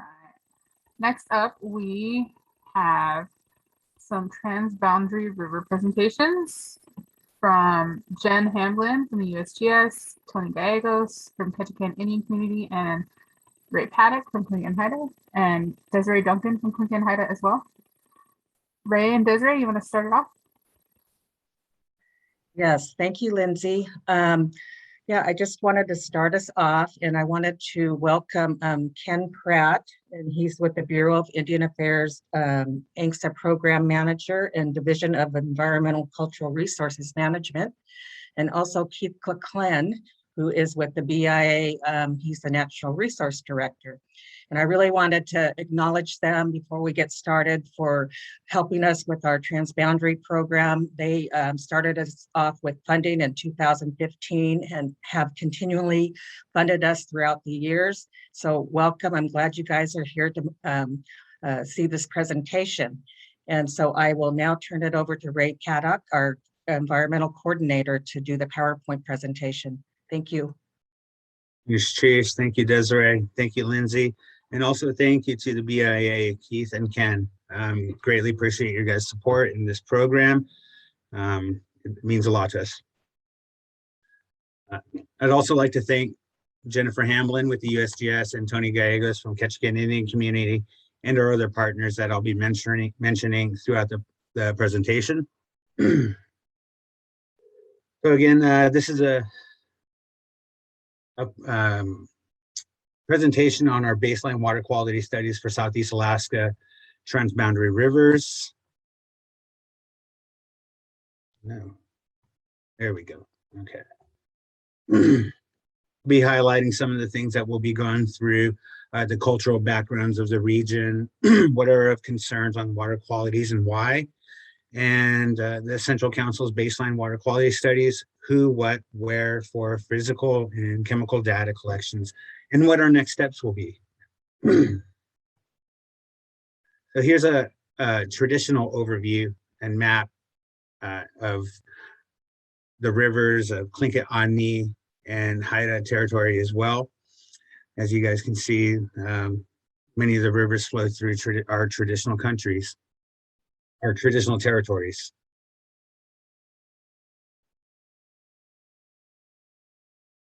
The lives of Native people are a mix of customary, traditional, and caste-based economies. Not only are salmon of important cultural significance, they are also a source of income for multi-billion-dollar commercial industries of tourism and recreation.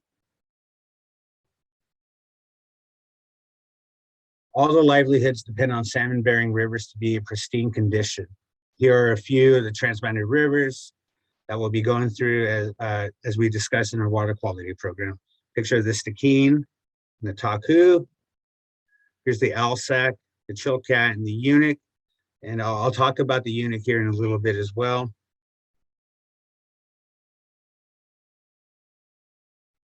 I'd like to thank Kenneth Weitzel, our natural resource specialist, and who's become very proficient in GIS and helped us develop many of the maps that you'll be seeing on here. This is just one of them.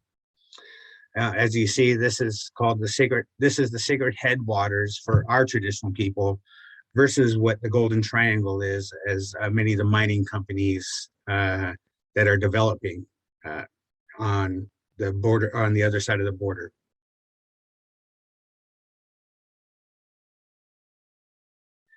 Examples of downstream concern, the Tulsa Chief, many of you guys know that that's been leaking acid drainage since 1957. We'll show some pictures of the Red Chris mine. And just to give an idea, an estimated life of mine is between 9 to 52 years. And I think that's just a very conservative number there. Yeah, you'll see the shortcomings in BC. We'll show pictures of the Mount Polley disaster as well. As I mentioned, here is the Mount Polley disaster in British Columbia. In 2014, a breach of the Mount Polley mines 4 square kilometer sized tailings pond sent a torrent of mercury, selenium, arsenic, copper, and other pollutants into the watershed, which remains there till this day. In early February of 2018, the Provincial Authority, British Columbia's Crown Prosecution Service, dropped the case against Imperial Metals, the owners of Mount Polley mine, citing a lack of evidence to proceed. This is the Red Chris Tailings Dam. This is within the Stikine River watershed. The wall of the Red Chris Dam is 105 meters high, about the height of a 35-story building. The Red Chris Tailings Pond is unlined, earthen center line type tailings dam, the same design Imperial Metals used for Mount Polley.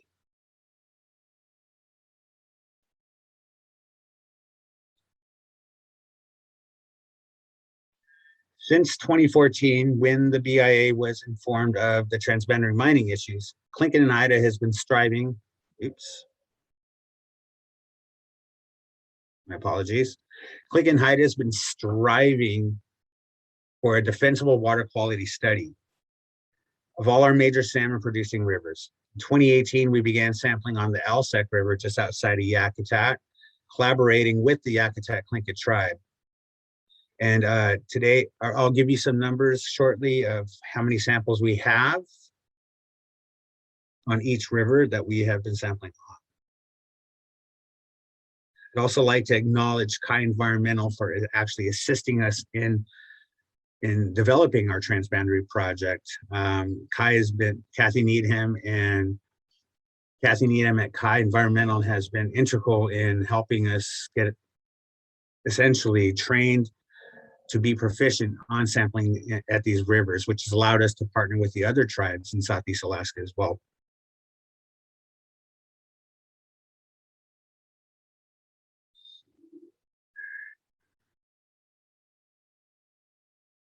Just a short overview again of the quality studies, the project history, and the background. As you see, in 2015 of October, we were able to get our QAP approved. That November, we started sampling on the Stikine and the Taku, and sampling continue into 2017. That we got extra funding to actually include the Alsek River as well as the Chilkat/Klehini River as well. And again, I'd like to thank the Yakutat Tlingit tribe for their assistance in helping us sample on the Alsek, as well as the Chilkat Indian Association and the Chilkoot Indian Association, Chilkat Indian Village and Chilkoot Indian Association. Apologies. We started sampling on the Chilkoot and Klehini in 2019. And since COVID, we've entered into contracts with the Yakutat Tlingit tribe and the Chinook watershed to assist in these samples. As you guys are well aware, COVID's made traveling very difficult to many of these places in the Southeast, and we want to respect many of the communities and their wishes. Unfortunately enough, because of our capacity training with several of the tribes and our partners out there, we've been able to still conduct water samplings without us having to travel. So thank you again to Toxinic Watershed and to the Akatak-Tlingit tribe.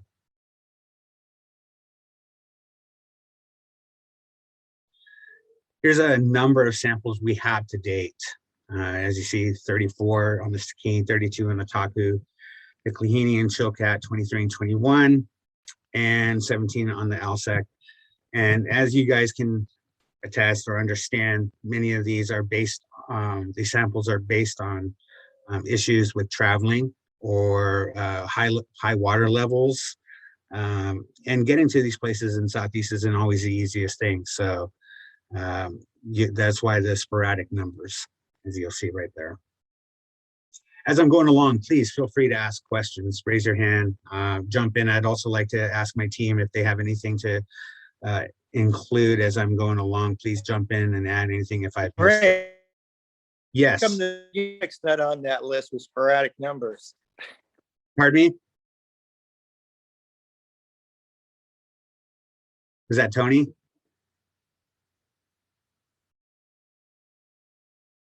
Tony?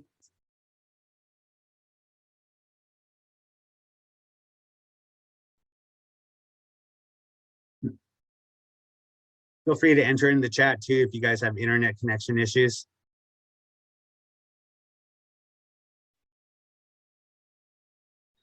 And again, acknowledgement to the BIA for funding this program since 2015.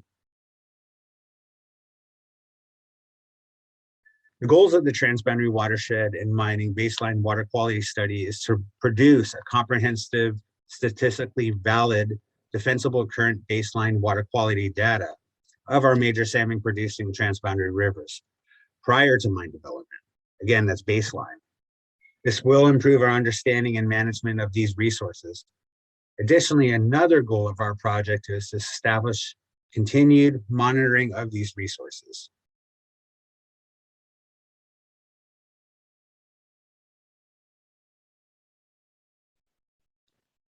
And just more goals continued on. We want to improve the understanding. Oh, I see a chat in here. Let me check it out.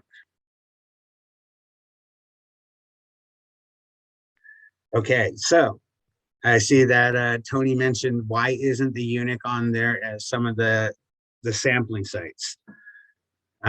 We've had difficulty working out to get there. Part of it has been working out how we'll work with the Forest Service to get into a special designated use, our wilderness area. Fortunately, the Ketchikan Indian community has been working with them and making it and has been able to get up there. That's something we've been hoping our team has been able to do in the next year or so. Once Tony is able, after I'm done talking, Tony will be able to talk and he'll talk about how they've been going on the UNIC. And again, we hope to be able to travel with them up there at some point in the summer. And as you may know, getting in there in the winter time is next to impossible. But I'll let Tony talk about that a little more.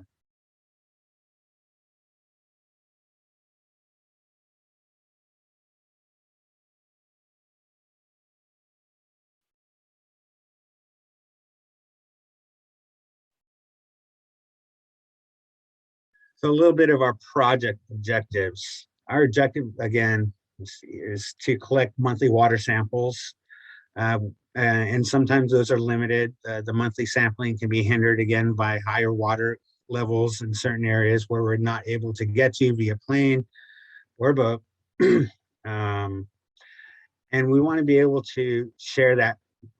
As we collect that, we want to be able to put it into a database, which I'll talk to you here in a second, and share that with all the agencies, the communities, and other interested parties throughout Southeast Alaska and the state of Alaska.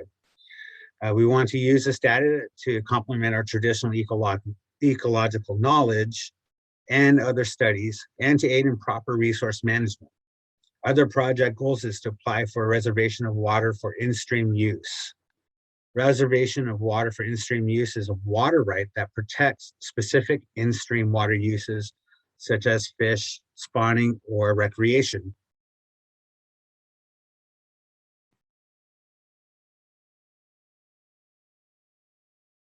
As mentioned, those are some of the things that I just discussed. And we will be putting our data into a database created by Chris Whitehead at Ocean and Earth. Just kind of give you guys a little quick preview of that. Our team will be entering in the data very shortly and just kind of get an idea of how that will look.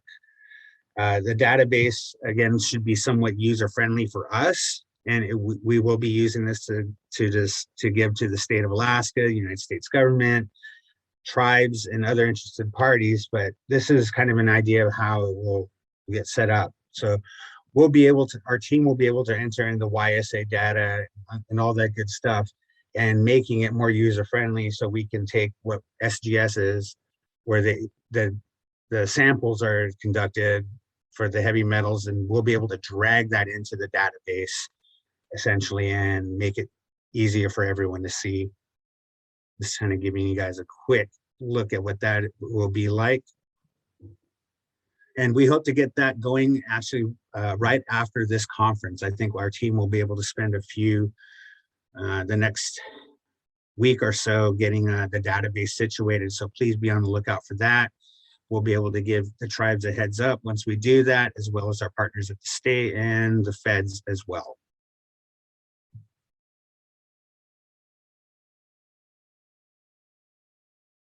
Mention some of those heavy metals that we'll be putting into the database. Here's a look at them if you guys are interested in seeing what those will be. Dissolved metals are on the left. As you see, the YSA data stuff will be the physical parameters, the pH, the conductivity, salinity, dissolved oxygen, temperature, and turbidity. As I'm going along again, please ask questions if you guys have any.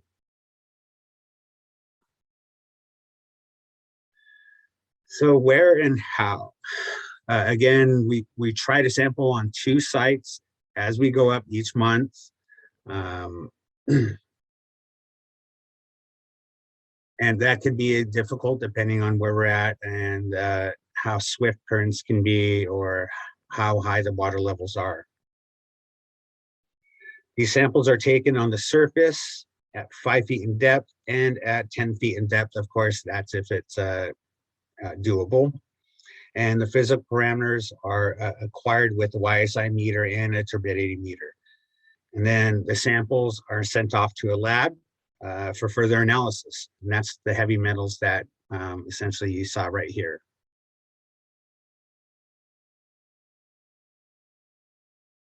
This is a map of where the sample sites are on the Taku River.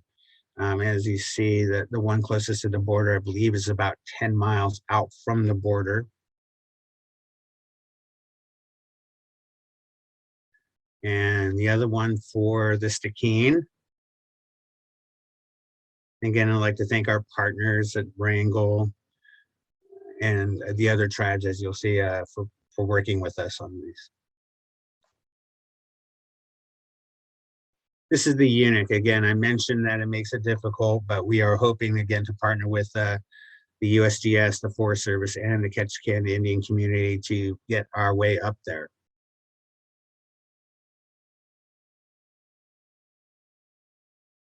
And the LSEC, this one is the most remote river for us to get to. Essentially, we have to take Alaska Airlines up to Yakutat and then charter another plane into Dry Bay, which is, I wish I had a pointer right here, but it's in the middle area of between Yakutat and the bottom of the screen. Typically, we've been able to spend a night out there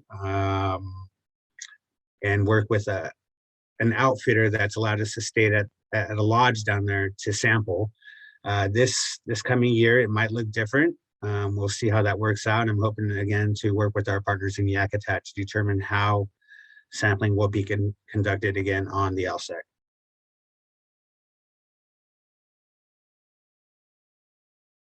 Here's a picture of the Chilkat River and the Klahini River.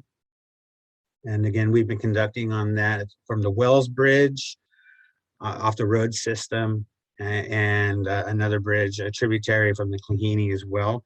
This one has been the easiest for us to get to, as again, it's on the road system, and we greatly appreciate the opportunity to travel up there to do that one.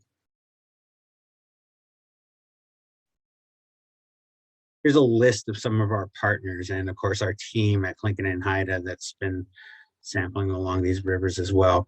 I did not mention the Douglas Indian Association initially, but they have been, they helped start us out early on in the early days of sampling on the Taku. We hope to reach out to them and partner with them as well on the Taku River.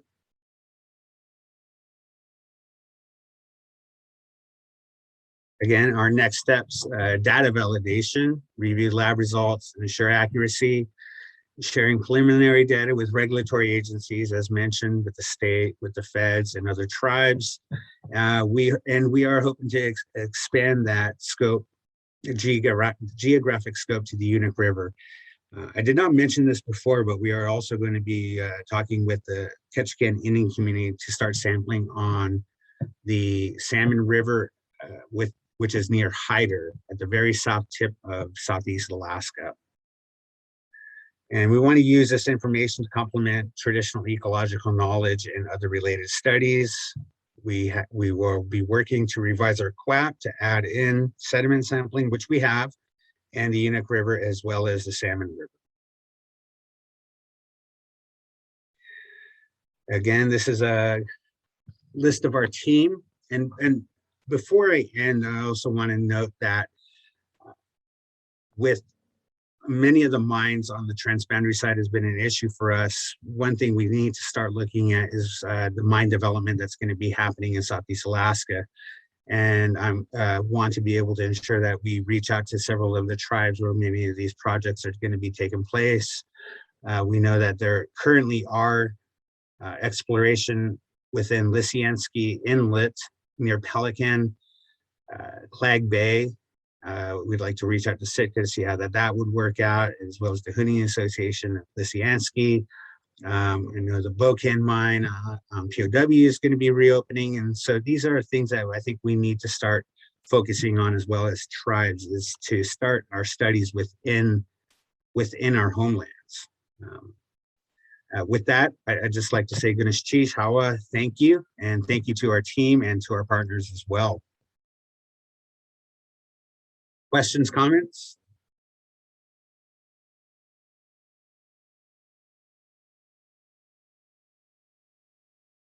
Thank you, guys. With that, I'd like to turn it over to Tony Gallegos with the Ketchikan Indian community.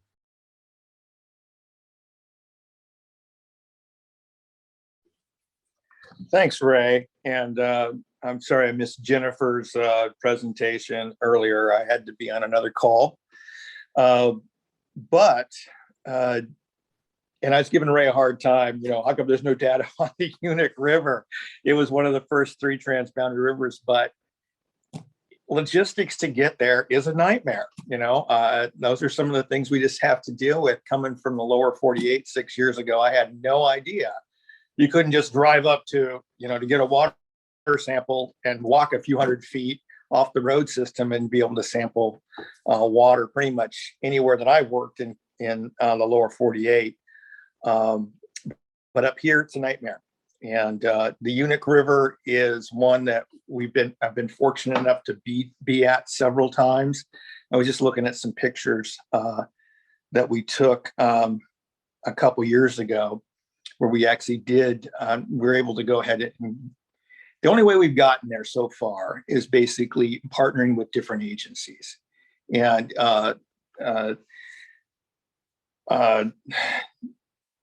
DEC has been great. Their AMAP program, Alaska Monitoring and Assessment Program, worked in Southeast Alaska. They spent 1 year monitoring floatable rivers, and we were able to designate the Unique as a high priority place to sample. And they got up there and they spent a week doing pretty much everything that Ray's doing in USGS, and then some, a lot more related to phytoplankton and algae and a lot of other things as well. So that was great to be able to be there. I was able to actually be on the river for almost to the Canadian border. I missed that last couple miles of accessing it with the AMAP program, but it's rugged. And one of the things that you end up having to do is the other place we've been up was with Forest Service. We've been up with Forest Service. They've been a great partner and we've worked with them for ooligan monitoring in particular. And so it is a fishery that's been closed for about 15, 16 years now. We were able to, it was a concern because they didn't have good enough data to actually open the fishery. They didn't have good enough data to really close the fishery out. So they would do flyovers. And so getting up there to see that area from a plane was our first step. And then because that really isn't significant to really be able to get a handle on the fish population up there, we were able to work with them and shame them into basically trying to get boots on the ground. And we were able to do that for several years. It still wasn't significant because you're going up there in the wintertime. Just as the ice breaks, we're trying to get up there to monitor the ulu because that's when they're there for a short window. So we've been able to get up there, but even if you're doing that, it's getting there several hour boat ride. Then you have to transfer to some smaller skiffs that already have to be set there because this is a braided river system at the mouth. With the tides, often even with a flat bottom boat, your jet boat going at high speeds, you're going to be going in 6 inches of water. The other option is a float plane to land up there, and there's a narrow window that you have to hit just during high tides, and of course you have to have wind issues and visibility considerations as well. So it's almost for each trip up there, you're talking for a day, you're going to spend about $5,000 in transportation costs. So that really adds up logistics, and that's just to get to the mouth. And then we had someone die here this summer up there who was hunting and had a lot of experience on the river. This is dangerous. So we have to always take these safety considerations into play with this. We want to get up there, but we don't want to get up there at the cost of life. Another issue with this particular river we have to overcome is it is in a wilderness area, designated wilderness area. So we can't, taking a helicopter into some of the sites would be the ideal, but helicopters, we have to get a special exemption from DC to be able to do that. And that's something we've talked about with BIA and Ray. I know we had one meeting with the Forest Service several years ago. We need to really explore getting up there for safety's sakes and making the case that we need to get up there with a helicopter. And that will help us overcome many of our obstacles to get them there at least quarterly. But again, it is a wilderness area. So I was surprised that even wheelbarrows are not allowed in a wilderness area because it has a wheel, and that is not allowed. It's too high tech. So logistics are a nightmare. We've been working on trying to get up there to have more of a tribal presence. And that's, and I think we're going to have a breakthrough with having our own tribal boat here soon to be able to make the case to get up there in the Burroughs Bay and anchor and spend overnight on a boat in the bay. That'll help us a lot. And then we can bring smaller craft to get up to the river. And I'm looking forward to getting up there with the team. The key thing that KIC's been working on is advocacy and policy more probably than anything. So I'm just Monday, earlier this week, we had another resolution before the tribe trying to go ahead and ban wet tailing ponds in BC. We're working with the Southeast Indigenous Transboundary Commission. KSC is a founding member of that. I'd encourage most of the tribes to be involved with that, unless that although politically they are pretty much anti-mining, focused on transboundary mining. But then there's the whole consideration that a lot of the tribes have concerns about mining in state, and may have different perspectives and stands on on whether they want to have mining in their traditional territory or not. But SEITC, previously the Unified Transboundary Working Group, became more formalized, but they've been working on advocacy. And there's many other groups that we work with as well. SEAC, Salmon Beyond Borders, Rivers Beyond Borders. There's a Transboundary Coalition that includes many partners from Montana, Washington, Idaho, that have transboundary water concerns. And anyway, we've been trying to work with the state and BC on many things there.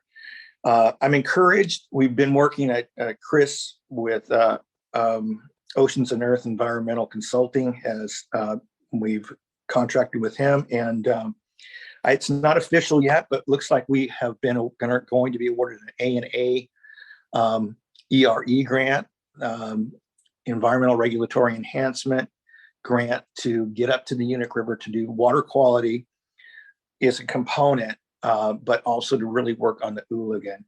And so we want to do ED&A work up there. So that's going to provide some resources to get us and have a presence on the Unic. We've submitted some other grants in the past with Fish and Wildlife Service with their partnership grant. And we have another kind of award there that was going to help us with Ooligan monitoring as well.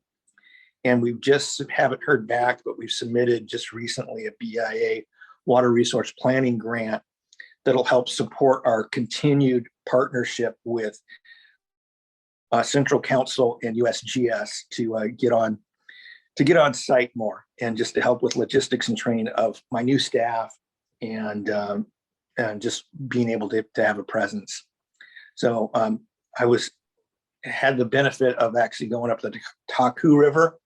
I didn't get to see how beautiful it is because we were socked in with fog and the weather was nasty, as it sometimes is, but it was good to see the high caliber of the water quality monitoring. So I don't know, Ray asked me to mention this, and I was happy to. It was already on my list to mention, is that we ended up getting a memorandum of understanding with the USGS, BIA, Central Council, and KIC to work cooperatively, especially on the Unic River, of course, with KIC, but transboundary river water quality issues.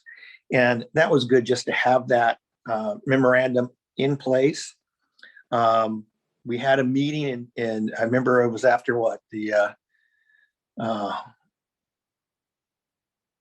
Alaska Forum on the Environment, and then we decided, hey, we're going to go meet at the Water Science Center with Ray and some of his staff, and I brought my tribal administrator and another tribal council member at the time, and to have their presence in the meeting to say, hey, we want to be engaged as tribes, working with USGS and whoever else. If it's water quality work in our traditional territories, we want to be a player. And by having more elected tribal representatives there, and coming with Central Council and KIC together to meet with the folks at a higher level agency staff, makes a big difference in getting their cooperation moving forward. And that was definitely one of the turning points. But really pleased that Central Council has initiated all this transboundary water quality work. Eventually, one day, it will trickle down to the Unic as well. But in the meantime, we're just trying to do what we can to prepare for when that time occurs, to build our resources and our capacity. The EPA IGAP has definitely been key in there, but we've had to bring in a lot of other resources. Many of our attempts at getting grant funding have failed with our first attempt, but by continuing on, I think the tide is turning, and now we're going to have some resources. And then internally with KIC, we're trying to do more with subsistence as a key focus. And so we're tying in the Unic River water quality monitoring has to do with preserving our salmon, right? And then our Ooligan are the other species that is key in that key transboundary mining area in Ketchikan. So just a little bit of background I wanted to share with you on where we are. So questions? Tony, really quickly, logistics wise, two things actually, for the unit. Most likely you're looking to stay overnight or even longer, depending on the current of the river, correct? Yes, it's guaranteed an overnight. It's a 2-day trip. I mean, you're doing most of the day minimum. getting there to get on site, to get to the mouth by plane or by boat. And by boat, it's a series of boats. And by plane, it's really, there's not much place. You can get to the shore with a float plane, a beaver. But yeah, it's logistics. You've got to get on site. There's some cabins we've rented. There are small community up there. There's no one that really lives there year round, maybe one person who spends a majority of the year there, and that's who we rent cabins from. But we really need a presence there on the Unic River, and logistics are such that there's a fish camp as well, about 4 miles up the river that Fish and Game keeps. Some summer folks for doing tagging. The other thing I wanted to add to what you're saying on in regards to tribes and you having to be involved up there, I think a really good idea would to essentially build on that would be using the Guardians program. And well, tomorrow we'll have a talk about the Guardians program, but essentially the Guardians, what we're looking at, a huge goal of the Guardians is to ensure that we could create co-management or co-governance of our natural resources, our environmental and natural resources in Southeast Alaska. It could be an opportunity to use, and especially creating working on this government to government relationship with the Forest Service. It might be a great opportunity to kind of step in using the Guardians program as a liftoff to essentially get something going on the Unic, or essentially working to co-manage that designated wilderness area that is the Unic.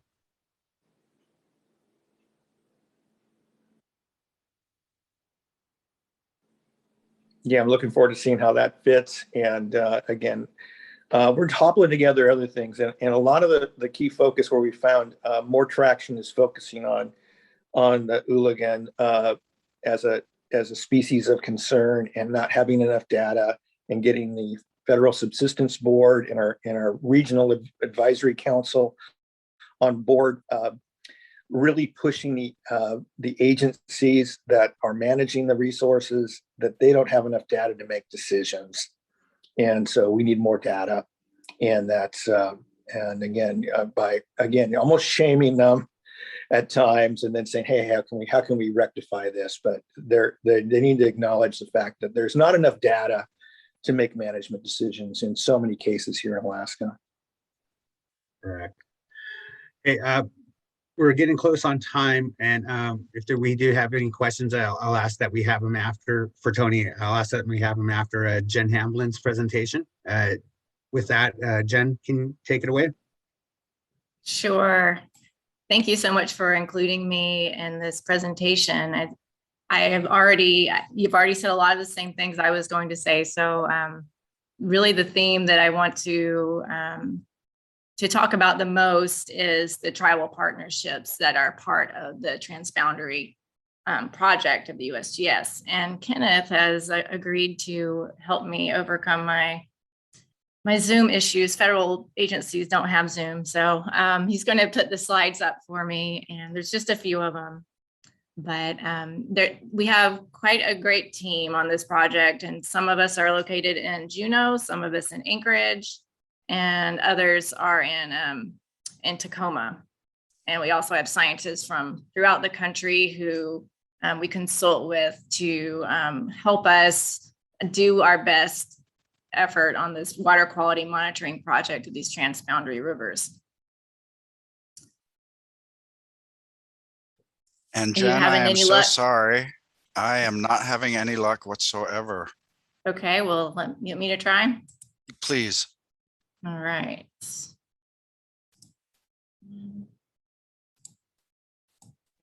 Hey, Jen, could you put a link up to that super gauge site for the Unic? Because that was very, it's kind of sometimes not easy to find on your site, but it's a really good site that I'd love people to see the good work you're doing there.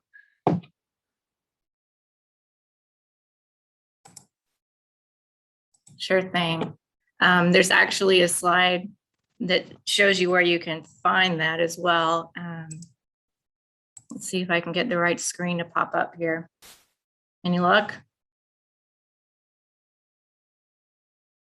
Yep, see it. Okay, Well, cool. we see the notes though too.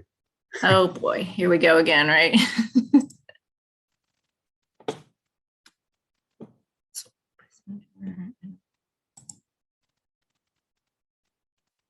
How's that? There it is. That's it. Yay. Okay, that wasn't too painful. All right. Yeah, so we have a pretty diverse team on this project, ranging from stream gaugers to biologists that cut up little tiny fish and send in livers for metals analysis, to myself, a hydrologist based here in Juneau, who learning to be kind of all trades, learn everything from programming data loggers to cutting up those little fish to water quality sampling. So yeah, I'll just get started. So the USGS would not have the funding for this project if it wasn't for many of you that are on this this call. And Central Council, Yakutat Tlingit Tribe, Ketchikan Indian community have been so important in getting the word out through their own research, as well as their advocacy and outreach that led to groups like Salmon Beyond Borders, working with our congressional representatives, specifically Lisa Murkowski, to help ensure that this funding is in place each year to do the USGS Transboundary Rivers Monitoring Project. Researchers from Flathead Lake Biological Monitoring Station planned a workshop that a lot of us attended, from government agencies, nonprofits, tribes in Montana for transboundary watersheds throughout the nation. That resulted in a publication in Science last year, and there's another publication coming out in the next year as well, on this issue of the risks of Canada's transboundary mines.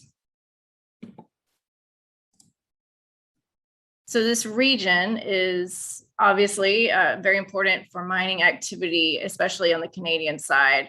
And what this map is showing is that this activity isn't evenly dispersed. And the smaller watersheds like the Unic and the Salmon actually have the highest density of mining activity because of those rich ores that are found in that region.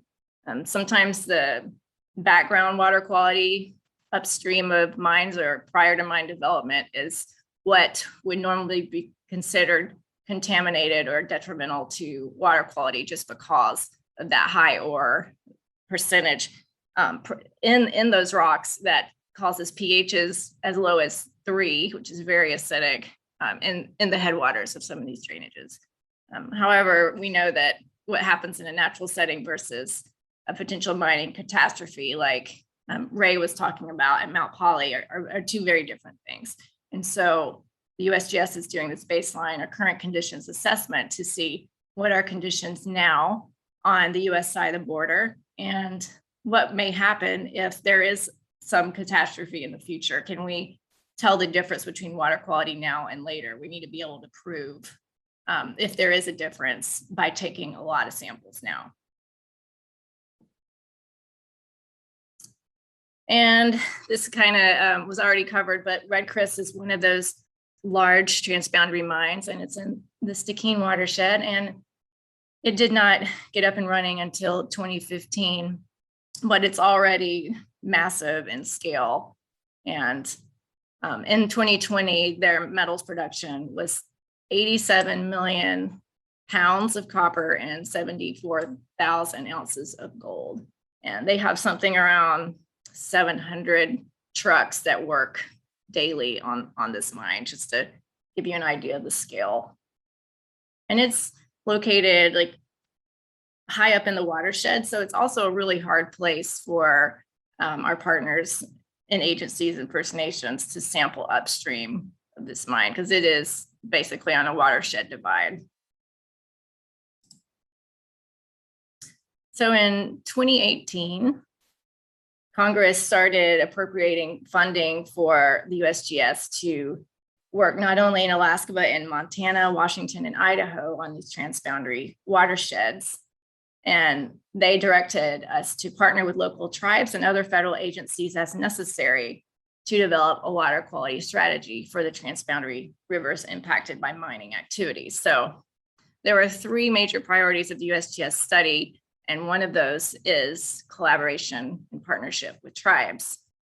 And we hold quarterly meetings where we collaborate with local tribes, First Nations, nonprofits, educational institutions, and share information about what each of us are doing. We update each other on our work and assist each other in our research. And we've been working to try and co-sample between Central Council, Yakutat, Tlingit Tribe, and USGS on our rivers to see how our sampling methods compare. Of course, COVID has definitely slowed down that effort, but it's on our priority list to get done in the next year as pandemic allows.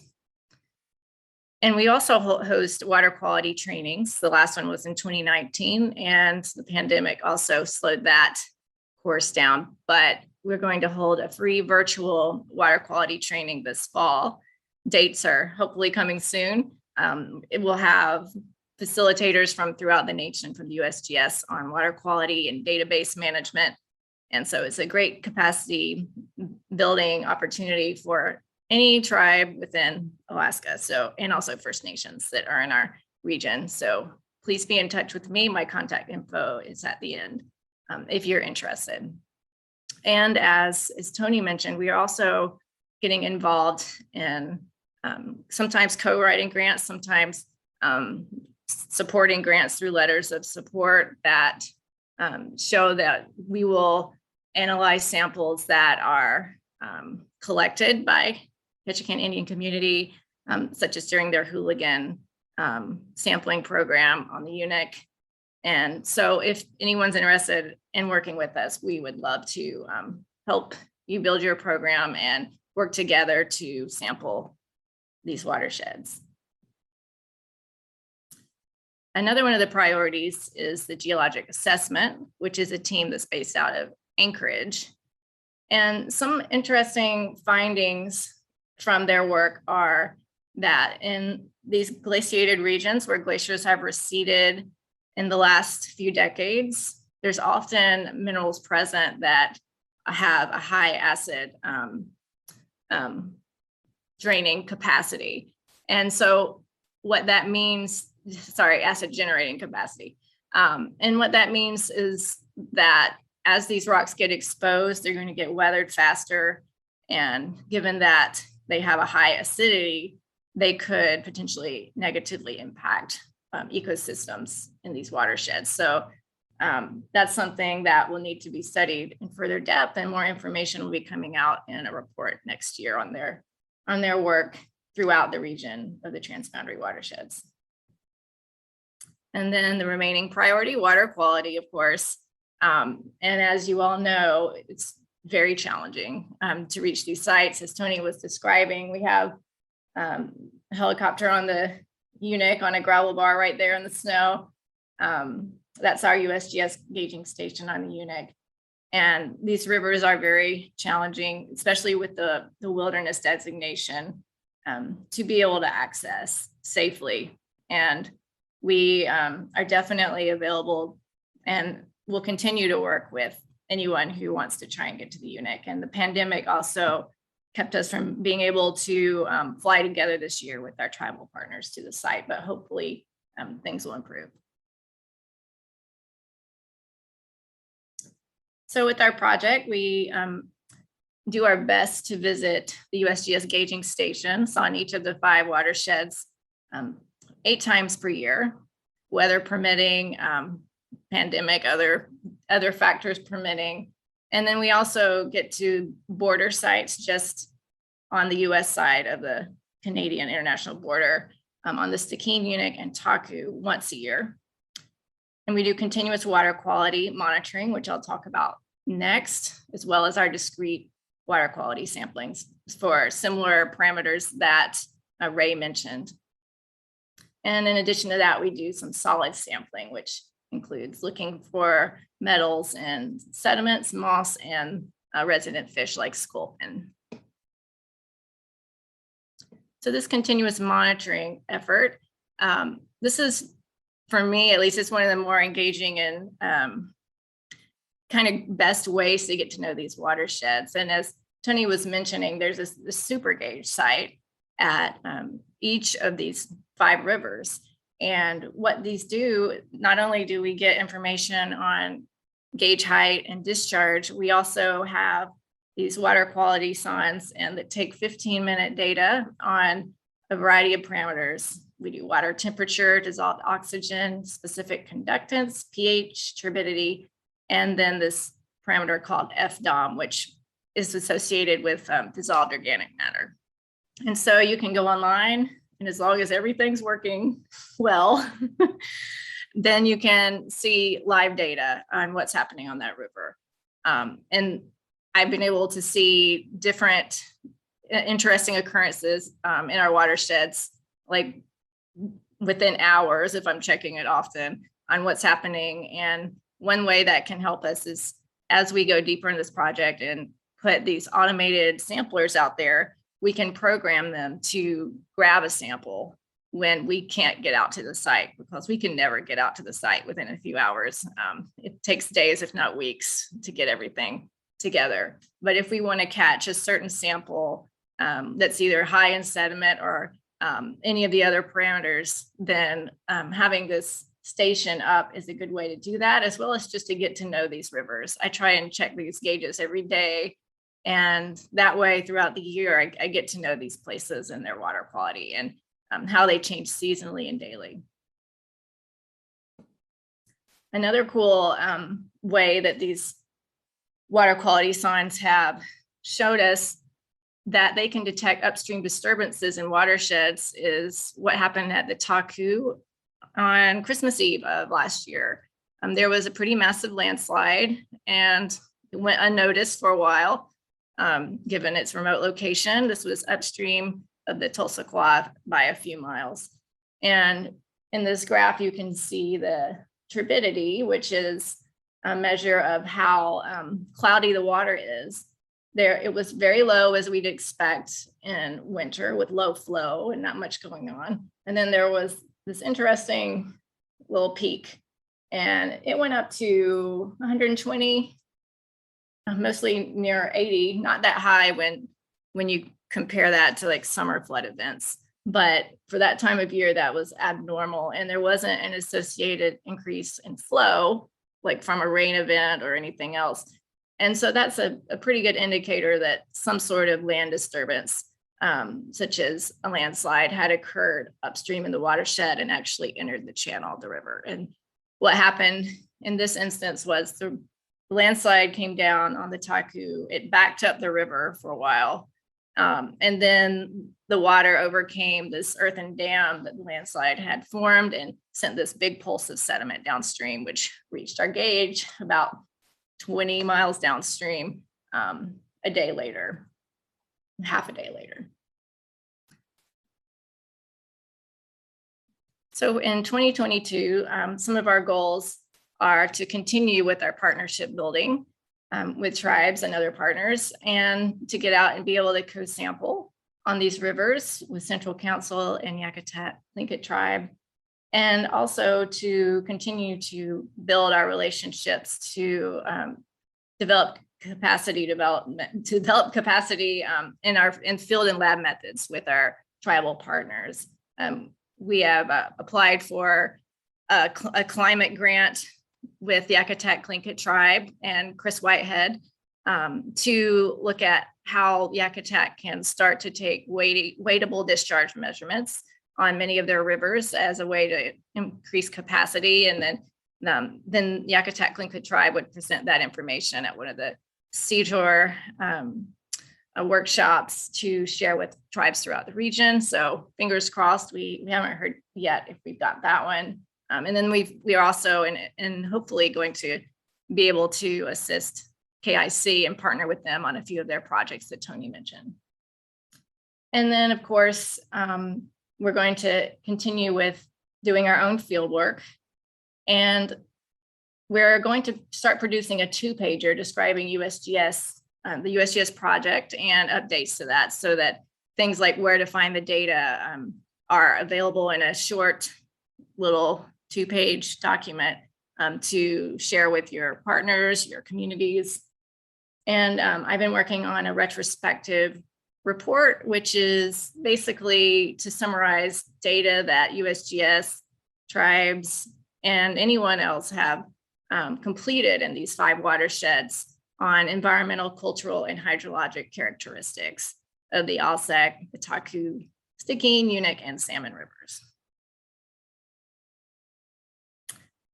And this data, you can find all kinds of data if you go to maps.waterdata.usgs.gov. If you're curious, is there a gauge in your region? A map like this will pop up, and then you can click on the areas of interest and this little access data link, and that'll take you to discharge data, water chemistry data, anything that is historic or current that's been collected in Alaska, and actually for the whole nation, if you're curious about that. And we also have a website. If the easiest way, it's such a long URL, the easiest way to find it is to Google USGS Transboundary Alaska, and this site will pop up. And it also has access to all of the links for, and has pages for each of the watersheds, so that you can find out, but you can find those links quickly if you want to see what the gauge at the Unic or the Salmon or any of the other rivers is doing.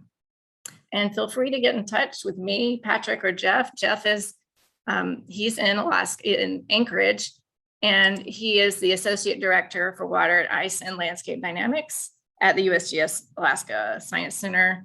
And Patrick lives in Tacoma and is the project chief for the Alaska project, with over 20 years of experience in water quality and working in Alaska as well. And then I'm in Juneau. So yeah, please reach out, and thanks so much for including me. I really enjoy working with all of you on this project, and hope that we can continue to build and look forward to seeing what happens next for the tribal programs. Thank you, Jen. Appreciate it. And I greatly appreciate the partnership as well. And thank you to Tony as well too for speaking. I'm hoping that we can build this collaborative effort after COVID is done, and find ways to ensure that we can get proper studies done on the Unic and across Southeast Alaska. If, as Jen mentioned, if there are any questions, let's go ahead and save them for later, or email Jennifer or ask them in the chat. We can answer via chat. We are a little bit behind schedule, and with that, I'd like to go ahead and move on, and really quickly again thank Jen and Tony for presenting on the Transboundary River project. Right now, I'd like to introduce Kenneth Weitzel, our Natural Resource Specialist at Tlingit and Haida, who drafted up that climate change adaptation plan that you guys have seen distributed back in 2019. We have currently received funding to add on to that based off of social and economic impact in Southeast Alaska. And with that, I'd like to introduce Kenneth Weitzel to go ahead and present on that. Good morning, everybody. I appreciate the opportunity to be able to present. Can you hear me, by the way? Okay. And I'm going to try to get us back on schedule. So here we go.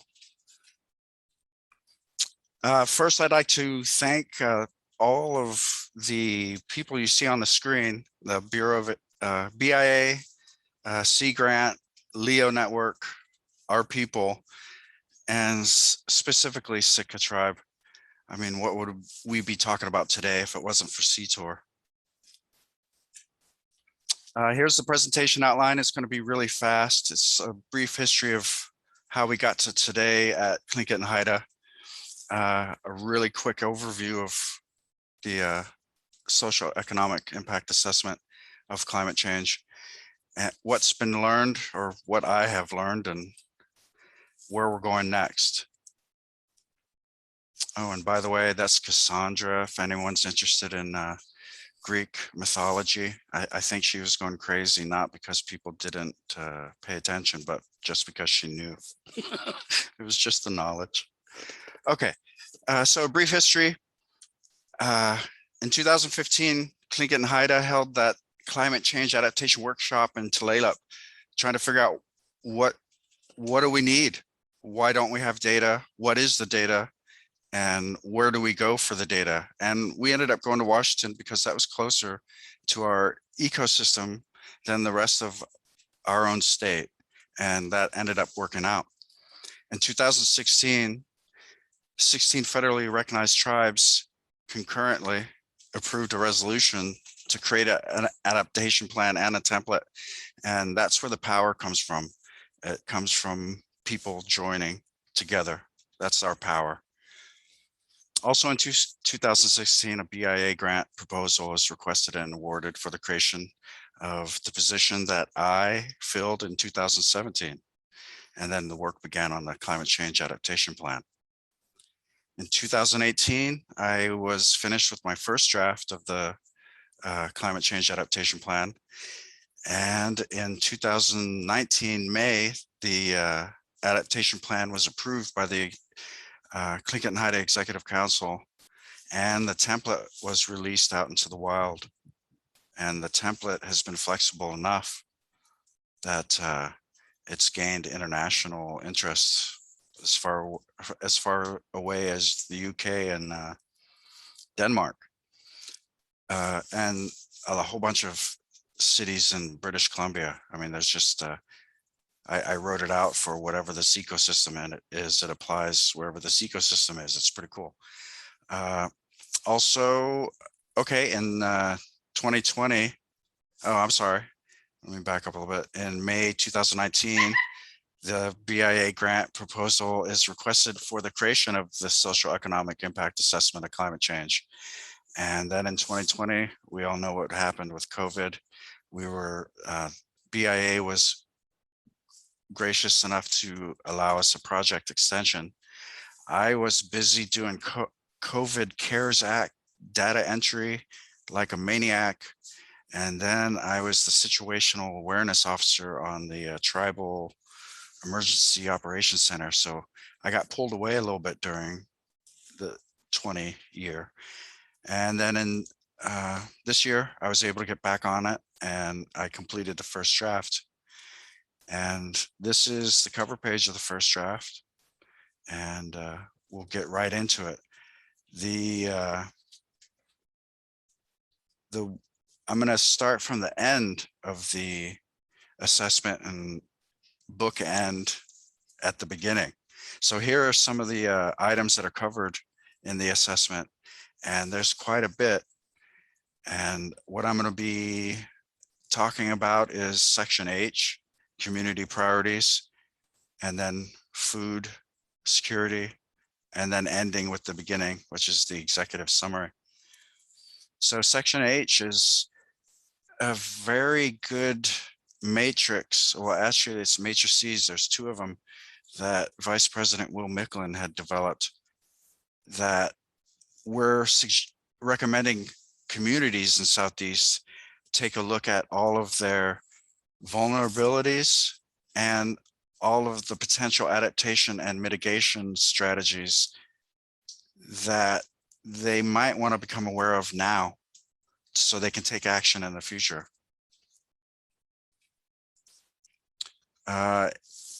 Midway through the assessment, we get into endangered resources. And from my scope, from what I've been seeing and what I've been learning, we've lost that natural resource. But the proper way of saying it is we're on the verge of losing it. And it's butter clams. They've been hot for the majority of the year. How can anyone consume butter clams when you absolutely have no idea if you're taking your life in your own hands? So in my opinion, we've lost that natural resource. Food security. I've been incredibly pleased with how everyone's drums are starting to synchronize. everybody's talking about paralytic shellfish poisoning or PSTs, toxins, and tied in with that, food security's there as well. And I've come to find out that everything comes back to food security. And we have the potential to succeed with our traditional knowledge. That's proprietary knowledge, speaking in modern terminology. We have food preservation technology that we can implement that can change communities. If we started getting into large scale processes. And why is that important? Why are local foods important? Well, COVID has been a little window into a possible negative future climate scenario. This was just last week that they had 4 backups on the West Coast. And if anyone's noticed, I opened a package of cheese the other day, brand new, and it smelled horrible. That's because it sat out in the baking sun in the Pacific Ocean for however long it took for them to get through the marine exchange or the port. Because it's COVID. It's they don't have enough workers, like hospitals don't have enough nurses. There's not enough stevedores to process the cargo ships. The cargo is just sitting out there baking in the sun. And I've already smelt the cheese that proves it. This is a window into a negative climate scenario where things go wrong. It's impacting us now, what it might look like. So on closing, I would like to end with the beginning of the impact assessment. And I would just like to read to you the summary. A new necessity for traditional harvesting and greenhouse production of foods, building sustainable and renewable energy resources, and finding solutions to energy efficient and cost-effective housing is fast becoming a reality. Taking steps now to develop these types of programs is in the tribe's best interest to better prepare for a rapidly changing climate. Traditional harvest and greenhouse production can significantly offset the continual increasing food prices and shipping costs, and now add to that shipping delays. Renewable and non-traditional forms of energy production, from biofuels to thermal to wind, can offset costs and carbon release of greenhouse gases into the environment. Electric vehicle and recharge station implementation would also have positive outcomes for the environment and provide local employment with the development of an EV infrastructure. Our waterways are continuing to be assaulted with rising temperatures, increasing extreme weather events, abandoned mines polluting our watersheds, and governments concluding hastily conducted water quality testing and analysis studies only to report that all is well. To protect the future, the people, and our way of life, action must be taken today. And with that, I am open for questions. Gunalchéesh, Háw'aa, thank you. Go ahead, Really Ray. quick, Kenneth, I just wanted to add also that, well, just to everyone here, that this is a living document. And you know, as time goes by, we're going to see changes happening, and we can adjust this climate change adaptation plan as it fits the needs. And one thought that comes to mind too is water resources. Sure, we're seeing storms today, this week and whatnot, but what we saw a couple of years ago was drought-like conditions in Southeast Alaska. We don't know when that will happen again and what that looks like for communities that lack water infrastructure. And so those are things that, you know, we can think of as a social impact as well as an economic impact to our region too. Again, this is a living document. So I just wanted to put that out there. And I'd also like to thank Kenneth for all his hard work on this too. Oh, you are very welcome. Yes, it's flexible. We're going to flex. We're going to adjust. We're going to adapt. What time do we have? Hi, Kenneth. Yeah, I wanted to thank you as well, you and Ray, for your hard work on the adaptation plans. And I also just wanted to mention, and I don't know if everybody was here on the first day when President Peterson gave the welcome, but climate change is one of the tribe's top priorities. And they recently formed a climate change committee within our executive council. And so we've been meeting monthly with our climate change committee on the executive council. And I just wanted to let everyone know how important this work is to us. So thank you.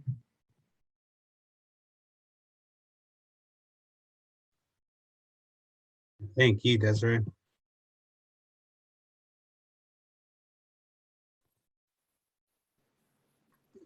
Questions or comments? Hi, can you hear me? Yep. Hi, Darren. Hi, thank you so much for this presentation. And I've been listening in and watching in along the ways. I look forward to seeing the one that I missed on the environmental justice programs and opportunities for Southeast.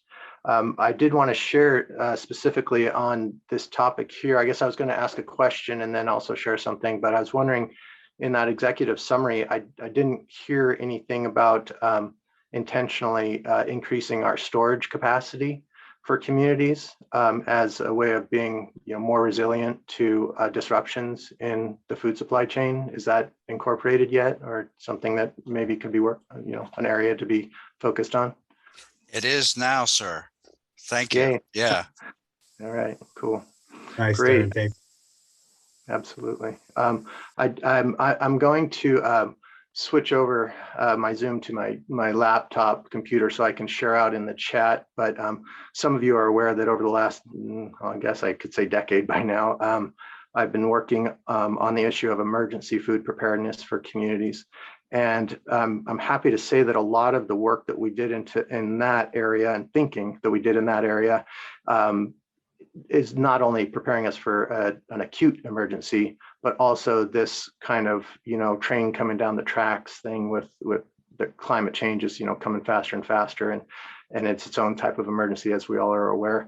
But I'm going to share a couple of tools that, again, are kind of primarily around emergency preparedness. But if you look at them with a lens of how are we really looking at the food that is presently available in our communities at any one point in time, and that how looking and focusing on that preparedness will increase our capacity and our resilience so that we can be more prepared on a seasonal annual basis as well.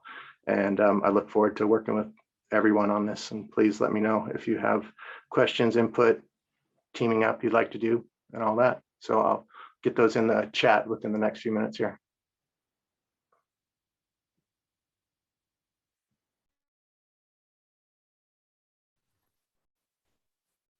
Thanks, Darren. I'd like to open it up again for questions or comments for Kenneth or myself.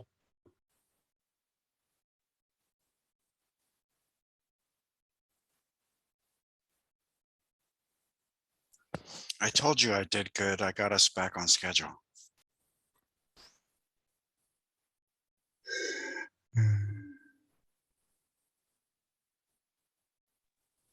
You did awesome, Kenneth. Hey, Ray, could you maybe, I don't know if we're going all the way back, but of course the funny thing, which isn't funny, but it was with the dam release situation from 2014, and it sounded like the royal whoever's decided that there wasn't enough evidence that the company was at fault. Imperial Metals. Yeah, if we have the time right now, I mean, that's one that just kind of like, what? If you've got any explanations for that, or if that's off topic, then. Yeah, it was the BC provisional government, meaning the state, wasn't going to pursue it. They were going to leave it up to the Canadian federal government, which never pursued it. And I don't know why that they didn't find any evidence, if you will, when it was all there. So yeah, I honestly wish I knew, but I think we have an idea of why, is they're promoting this mining boom. one thing I want to mention, and this is kind of mixed together in regards to climate change and the mining boom, is this is almost a double-edged sword. Yes, we are reducing our greenhouse gases, but in the process of doing so, it means that more mines are going to have to open to ensure that we get the metals that are needed to create this renewable resource energy movement that is happening. And right now, currently, much of that is happening in China, where we are purchasing metals, and the United States doesn't necessarily want to depend on that, and neither does Canada. So you're seeing these mining booms starting to happen. Again, you know, there's a double-edged sword behind it. Yes, we are getting reducing our greenhouse emissions, but at what cost? And I'm not trying to dissuade it, but just I want everybody to understand that this is happening. This is going to be happening. So, and that is part of the mining exploration that we're going to be seeing in Southeast in the next couple of years. And I think it's important that tribes are very well abreast of what's happening and what's going on with that. And it's especially to ensure that we are protecting our natural resources and our environment. And I think it's a statutory thing as well. We're not industry. We're not against. We're not against the industry. I mean, just like Alaska's not against pipelines. Alaska has the shining pipeline of the world. Actually, it just needs to be done correctly, and the laws need to be updated to make it correct. All right, well, if there are no more questions or comments, if you guys think of any, you know how to contact Kenneth or myself, or if you guys have anything later on, please put it in the chat. Thank you very much, Kenneth. And we are able to stay on schedule, as mentioned. With that, I'll let Lindsay take it over to go ahead and introduce our next presenter.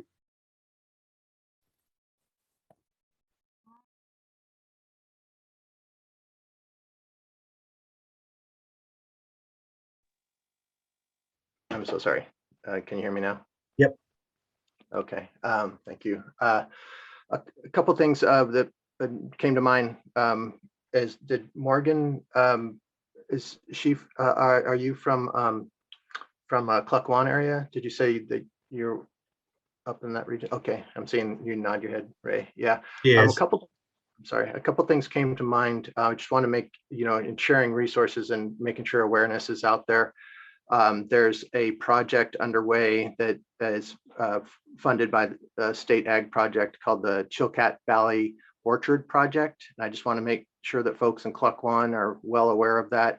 And speaking of tonight, there is an event related to that. But if folks in the Haines and Cluckwan area are interested, look up online Chilkat Valley Orchard Project, and there are also recordings. So, and this one will be recorded tonight as well, but it's a great opportunity for getting more fruit trees growing, more food growing in that regard, and some grant free opportunities to get like protection for your trees through electric fencing and that kind of stuff.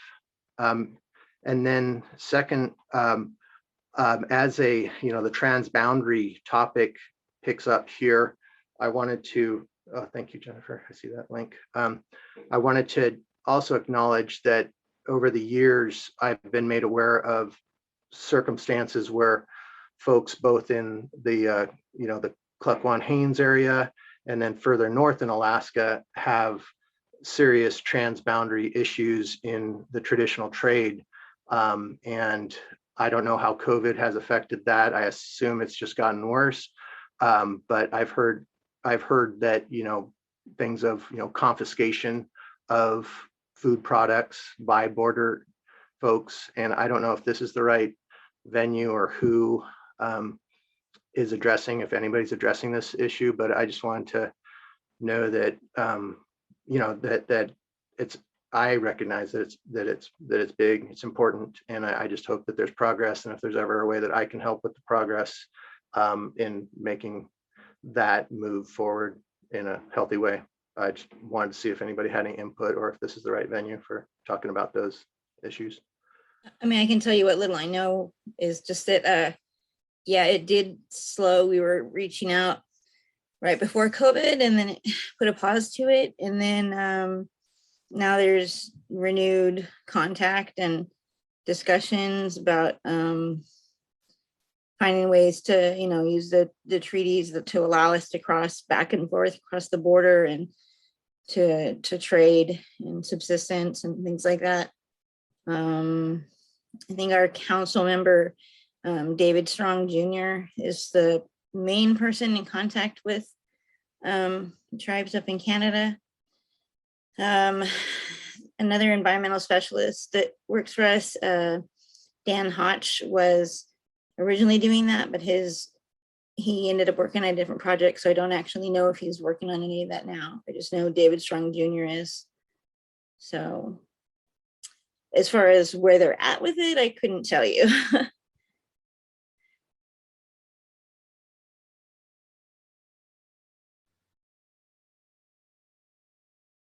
Thank you, Darren, and thank you, Morgan.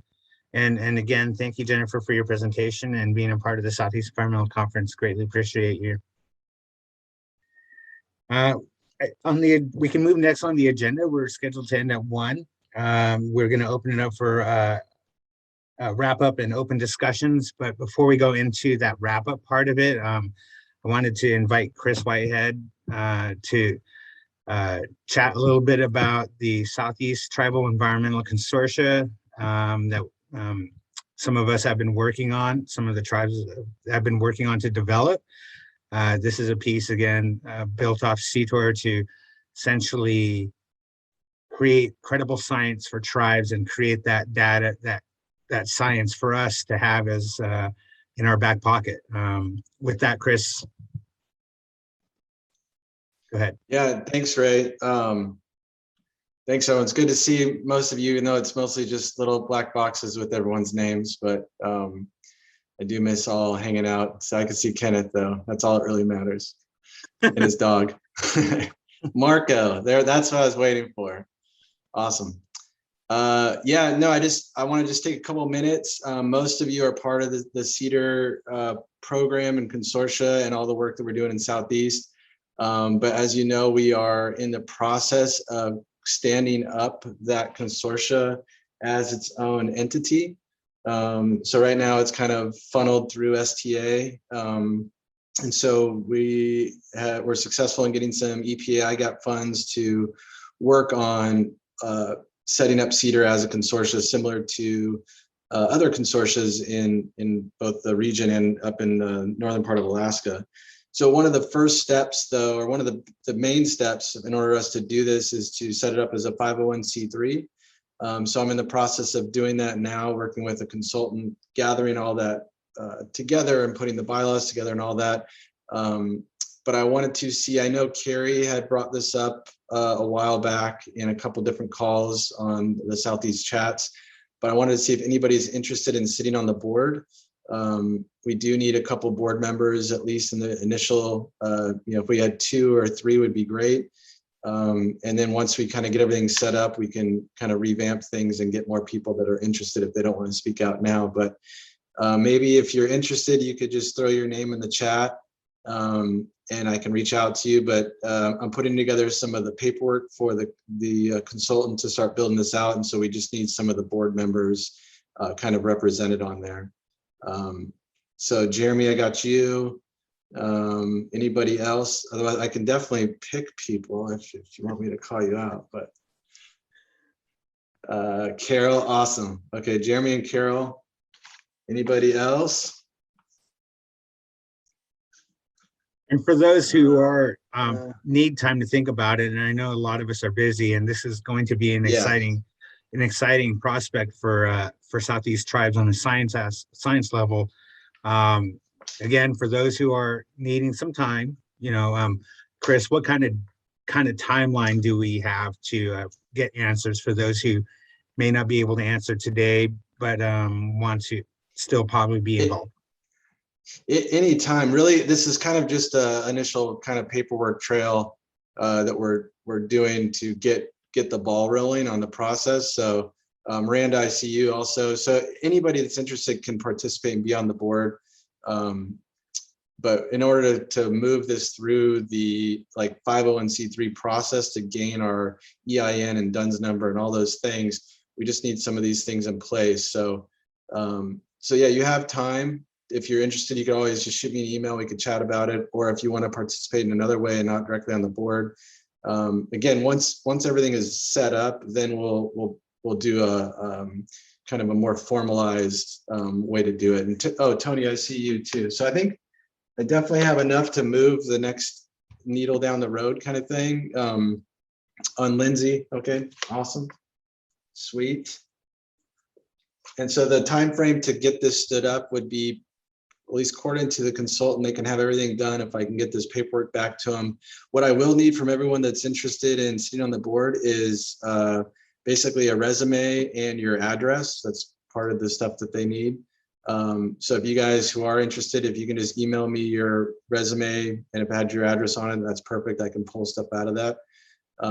But by February, March, they should have all the documents in place, and we should have our EIN and DUNS, so that we can then apply for next round of IGAP funds for next year under the consortia, as well as other funding sources that Ray and I are looking at right now to help fuel all of this work that you guys are doing. So I won't eat up a ton of time. I know you guys got a lot going on. I've been kind of in and out on this conference, but it's good to see all the black dots with everyone's name in it. I really, hopefully the AFE is in person in February. It looked like it might be.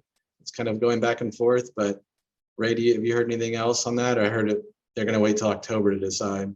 Yeah, that's exactly what I'm hearing. The thought is that we can see more vaccination efforts happen throughout the state, where that there is a possibility that can happen come February. So we'll just have to wait and see come mid-October. The other thing really quickly too, again, this consortia is going to be developed for tribes by the tribes, and this is to empower us on many levels. So keep that in mind, and also to those that are interested in participating in this, your effort is very much welcomed and appreciated. Right. Yep, exactly. This is kind of the due diligence paperwork stuff to get it stood up, and then there'll be a lot more meetings and input for folks. So, and to put out there again really quickly too, this is something we see tribes up north or tribes in the lower 48 have. We have not necessarily had that in Southeast Alaska. So this is really a huge opportunity to empower us, and again, an exciting prospect. Yeah. Yeah, I think it's definitely on a road to gaining. I mean, it's already got a lot of momentum, but I think this will just be a better way to facilitate other projects that other groups have, that we could all have as kind of a commonality. So again, this is just kind of getting all those bits and pieces set up in place that we can have it as its own entity that could then apply for funding and support the tribes a little better than housed underneath one tribe. So hopefully that makes sense to everyone. If you have questions, or if you want to reach out on more detail about it, definitely shoot me an email or give me a call, and we can do that.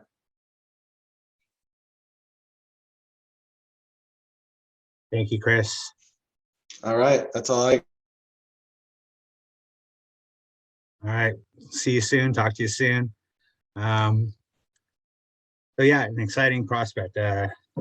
Just take your time to think about that. Hopefully we can get some participants too down the road. Let's go ahead and open up the rest of the conference here. We've got 8 minutes till we close out. Let's go ahead and open it up for any other discussion in regards to the presentations we had, questions that we may have thought of down the road that weren't able to get done at that time during the presentation.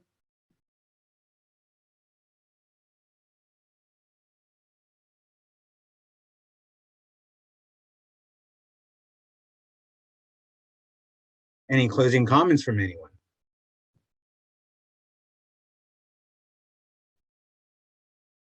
I know everyone's hungry, ready to go. Well, again, I'd like to thank Lindsay, Sir, Kenneth, Desiree, Daryl, the Clinton and Haida staff for getting this going, and as well as all the participants. Without you guys, it's going to be done. Thank you all so much, as well as our presenters. Yes, thank you guys. And tomorrow, again, we start at 9, just a heads up, and it's the last day. We'll be going to 1.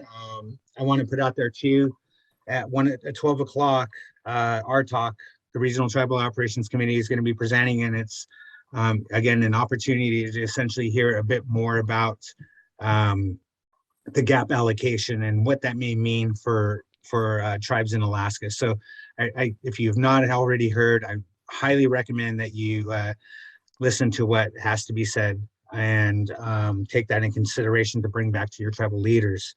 The Guardians Network will be talking as well. Again, this is another opportunity for tribes to really understand kind of what the work that we have been doing with the Forest Service and how we want to take this back to the bigger group. But this is an opportunity to get a little bit better educated in what the Guardians program is. And there's some more exciting presentations as well. And one that I'll be working with the Sitka Sound Science Center. We'll be talking about a possible project that we're going to be leaning on the tribes on. And so I'm asking again, please be a part of this. And Di Johnson will be presenting as well on her wood products for culture and heritage. And Jason Schmidt with the Sitka Sound Science Center also will be talking about the landslide research updates. Some more exciting presentations tomorrow. And also to put out there as well that Alex McCarroll with Sitka Sound Science Center is going to be talking on her CHUM project and COVID survey update. So more to come. A good day, and enjoy lunch if you haven't eaten lunch yet. And if you guys have any comments, questions for us at Clinton and Haida, you know how to reach us. Thank you all for your support.